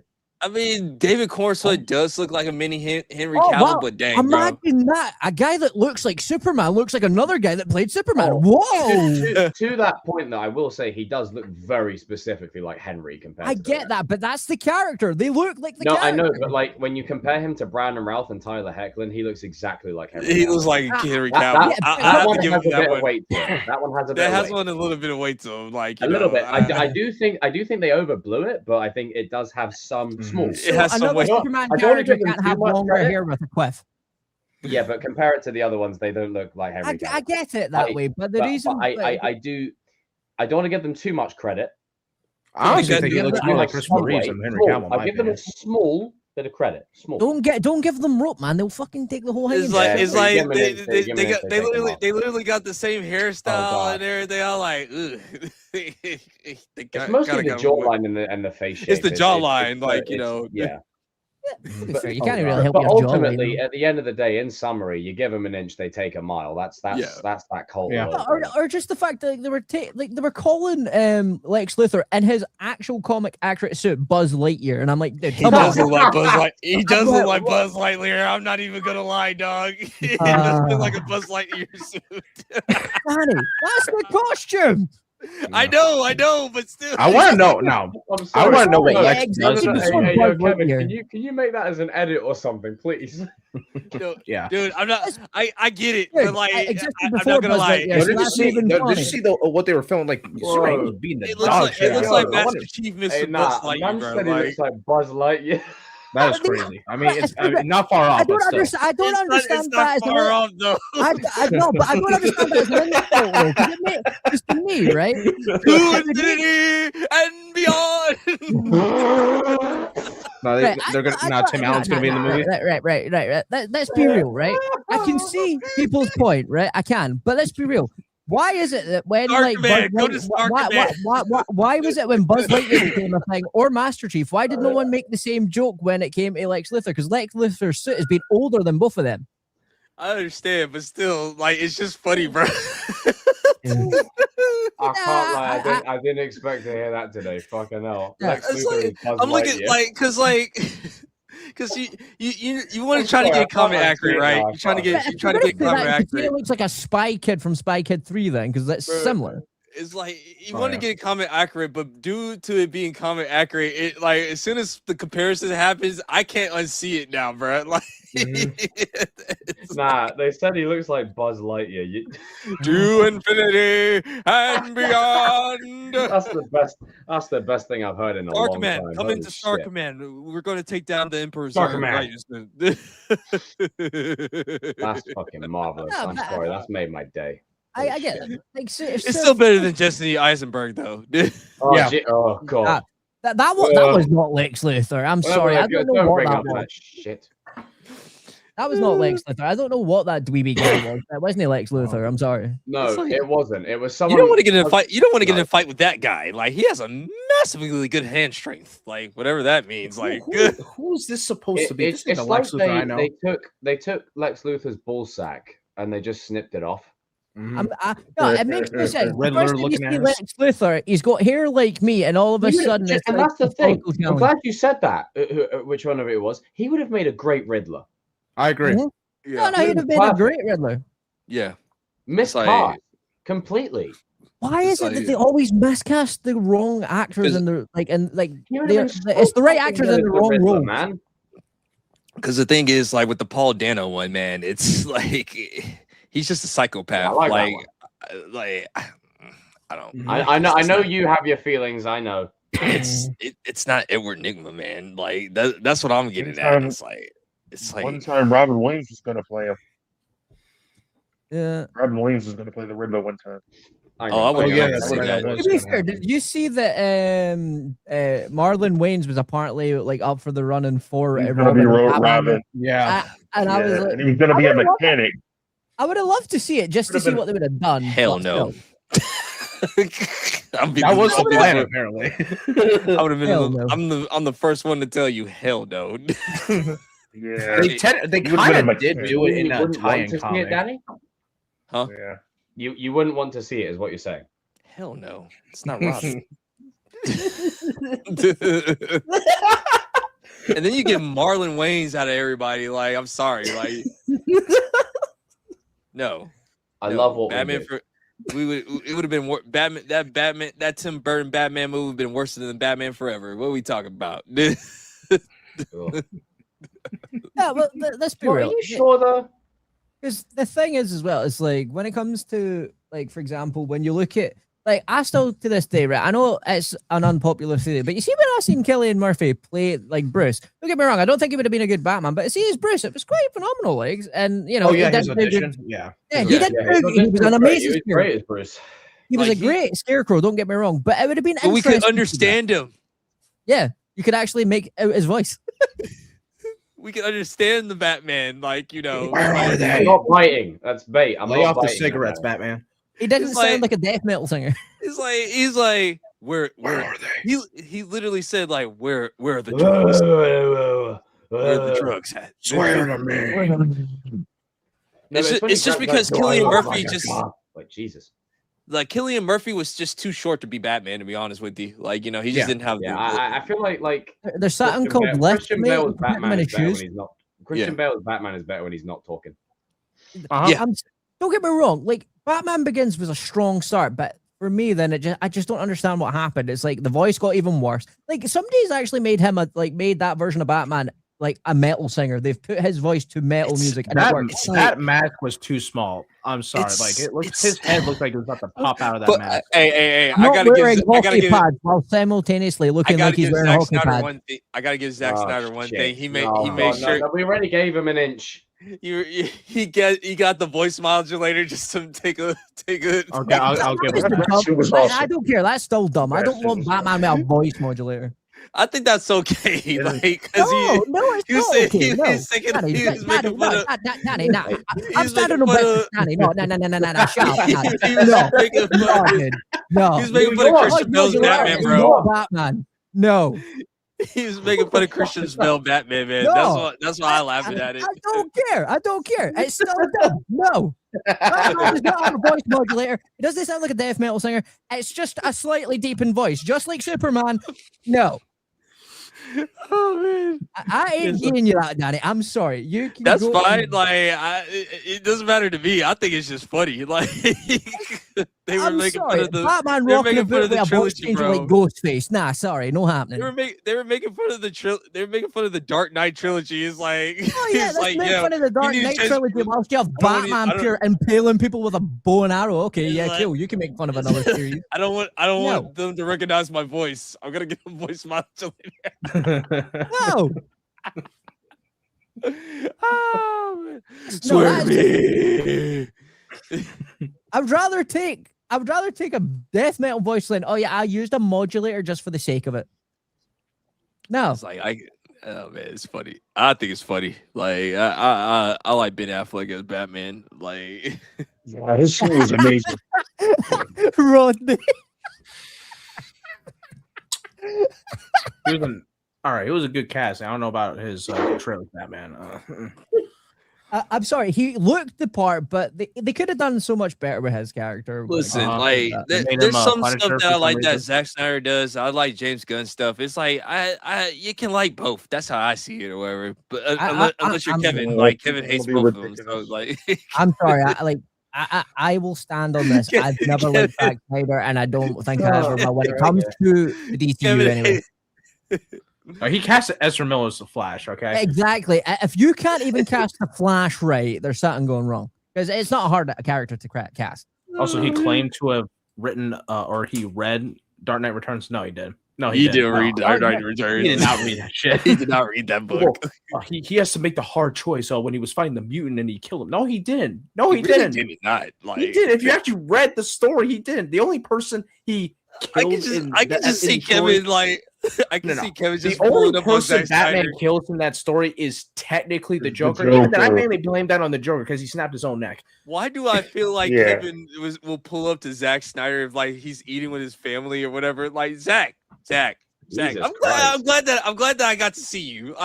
Huge fan. Not really. I need to talk to you about your Batman take. I can see Kevin doing that. Danny, you already know what I'd be like if I met him. You know fine well what I'd be like. I'd just be like, hey, can you come over here a second? I got to show you something. I got to show you some boots. I'm sorry. Like, when it comes... okay. Oh, and you go, Jacob. No, you carry on. I'm trying to find something. Don't worry about you. Carry on. Carry on for a sec. It's just one of those things. Like, I'm sorry. I will never give any Snyder fans any leeway because they single-handedly got every superhero movie ever to look grayer than black and white movies. Everything has... They have no color gradients in them. They're always so deadly and serious. And this is a better acting scene. Yeah. Do something. Hey, Skinjili.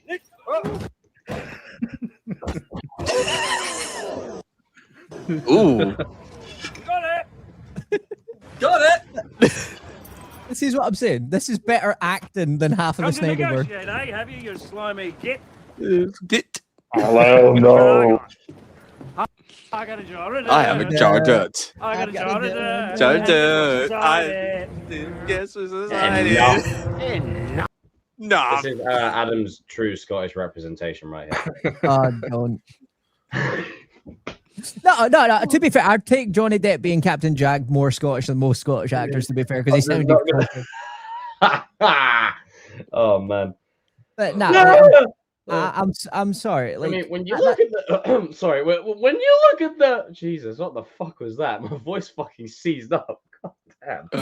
The fact that a movie like Pirates of the Caribbean has better acting like than the entire Snyderverse and a better color palette. It was a bit pirates and it was still more colorful. That dude does not know how to properly color grade his movies. Like, oh, why are you so afraid of color? That's my question.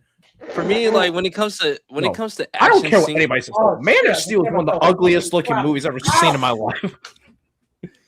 When it comes to fight stuff or whatever, I give Zack Snyder that. But as far as writings, yeah, no, that warehouse fight scene might be the only good scene in the movie. No, but my biggest issue is because of people like Snyder, no one can actually enjoy a story without something happening every 5 seconds. I would rather, that's peak key jingling kind of shit. I would rather have a coherent story with action implemented, other than guess what? Action here, action over here, action over there. Cool. If you want to go see that, go watch a John Wick movie. Go watch an Expandables movie. That's what they're made for. Go watch a Michael Bay movie.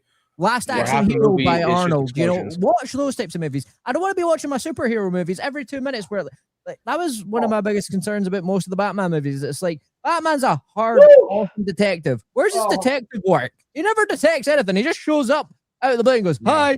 He was a detective in like one very quick scene in The Dark Knight, and that's it. Oh, that wasn't my fault. And the Batman, I understand people complain that the detective scenes were a bit too long and things. I get that part, but I'd rather have it a bit long and have a good story than have look, I'm Batman. And the Batman fight. I just recovered from a cramp. Don't make me laugh again. Ow! Ow!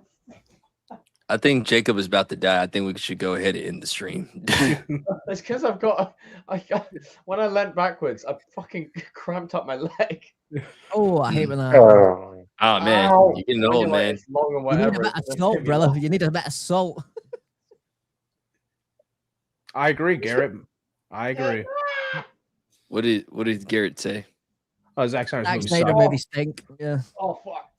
Yeah, for the most part, he made decent movie. That was 300. That was like 15 years ago. I like some of his movies or whatever. It's just like I think they're just good popcorn flicks, not good movies. Walking stick a little. Damn. I can see if you, Jacob. I can see if my mum can give you a bar of her walking stick thing. Wait, what? Yeah. I can see if my mum will give you a bar of her crutches.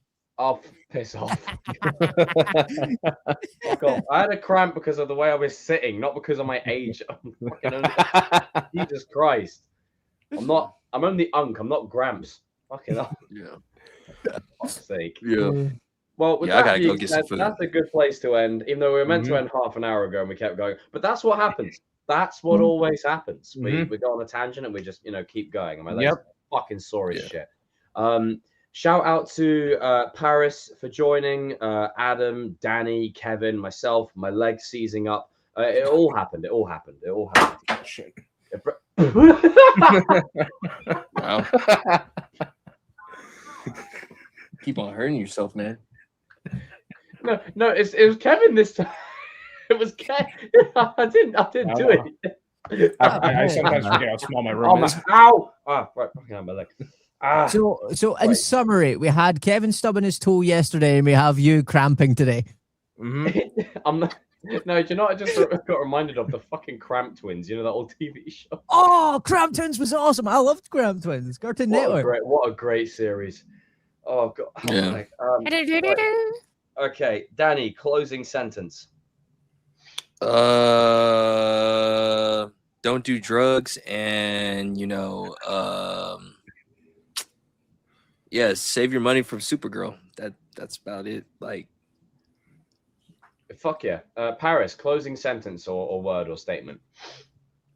King is a king in every corner of his kingdom. When he's not even in his kingdom, he is still a king. Bars. Damn, I didn't expect that. Adam, closing statement. Never give Batman a voice modulator. Kevin, closing statement. you're going to base your story off Dark Knight Returns, make sure you actually read the actual story and not look at the pretty pictures. Jacob, closing statement. Don't give yourself cramp. Yeah. Of course. Tell me you heard that. Yeah. That could have been timed any better. Yeah, don't get cramp. Low battery, please recharge. Well, if ain't that freaking omen for what just happened. All right. Peace out, people. I'll see you guys tomorrow in the chat. Thank you for tuning in. And if these guys are around, I'm sure they'll join. Who knows? These streams are so aloof in terms of who appears and who doesn't appear. There's always a new roster every week. Don't get old. I mean, I'll try not to. I'm going to church. I am going to church tomorrow, so I will do a prayer. And I'll just take a page out of Jack Sparrow's book. Just go to the Fountain of Youth, get 2 cups together, and literally just get them together. Do this. Best part of that film. All right, people. See you tomorrow. Good luck. Good night. Preserve everything about yourself. Paris is already gone. Paris was out. I didn't even get a chance to play the clip. I really need some new clips. Let's just play this one because. By your leave, Mr. Turner. By your leave, Mr. Norrington.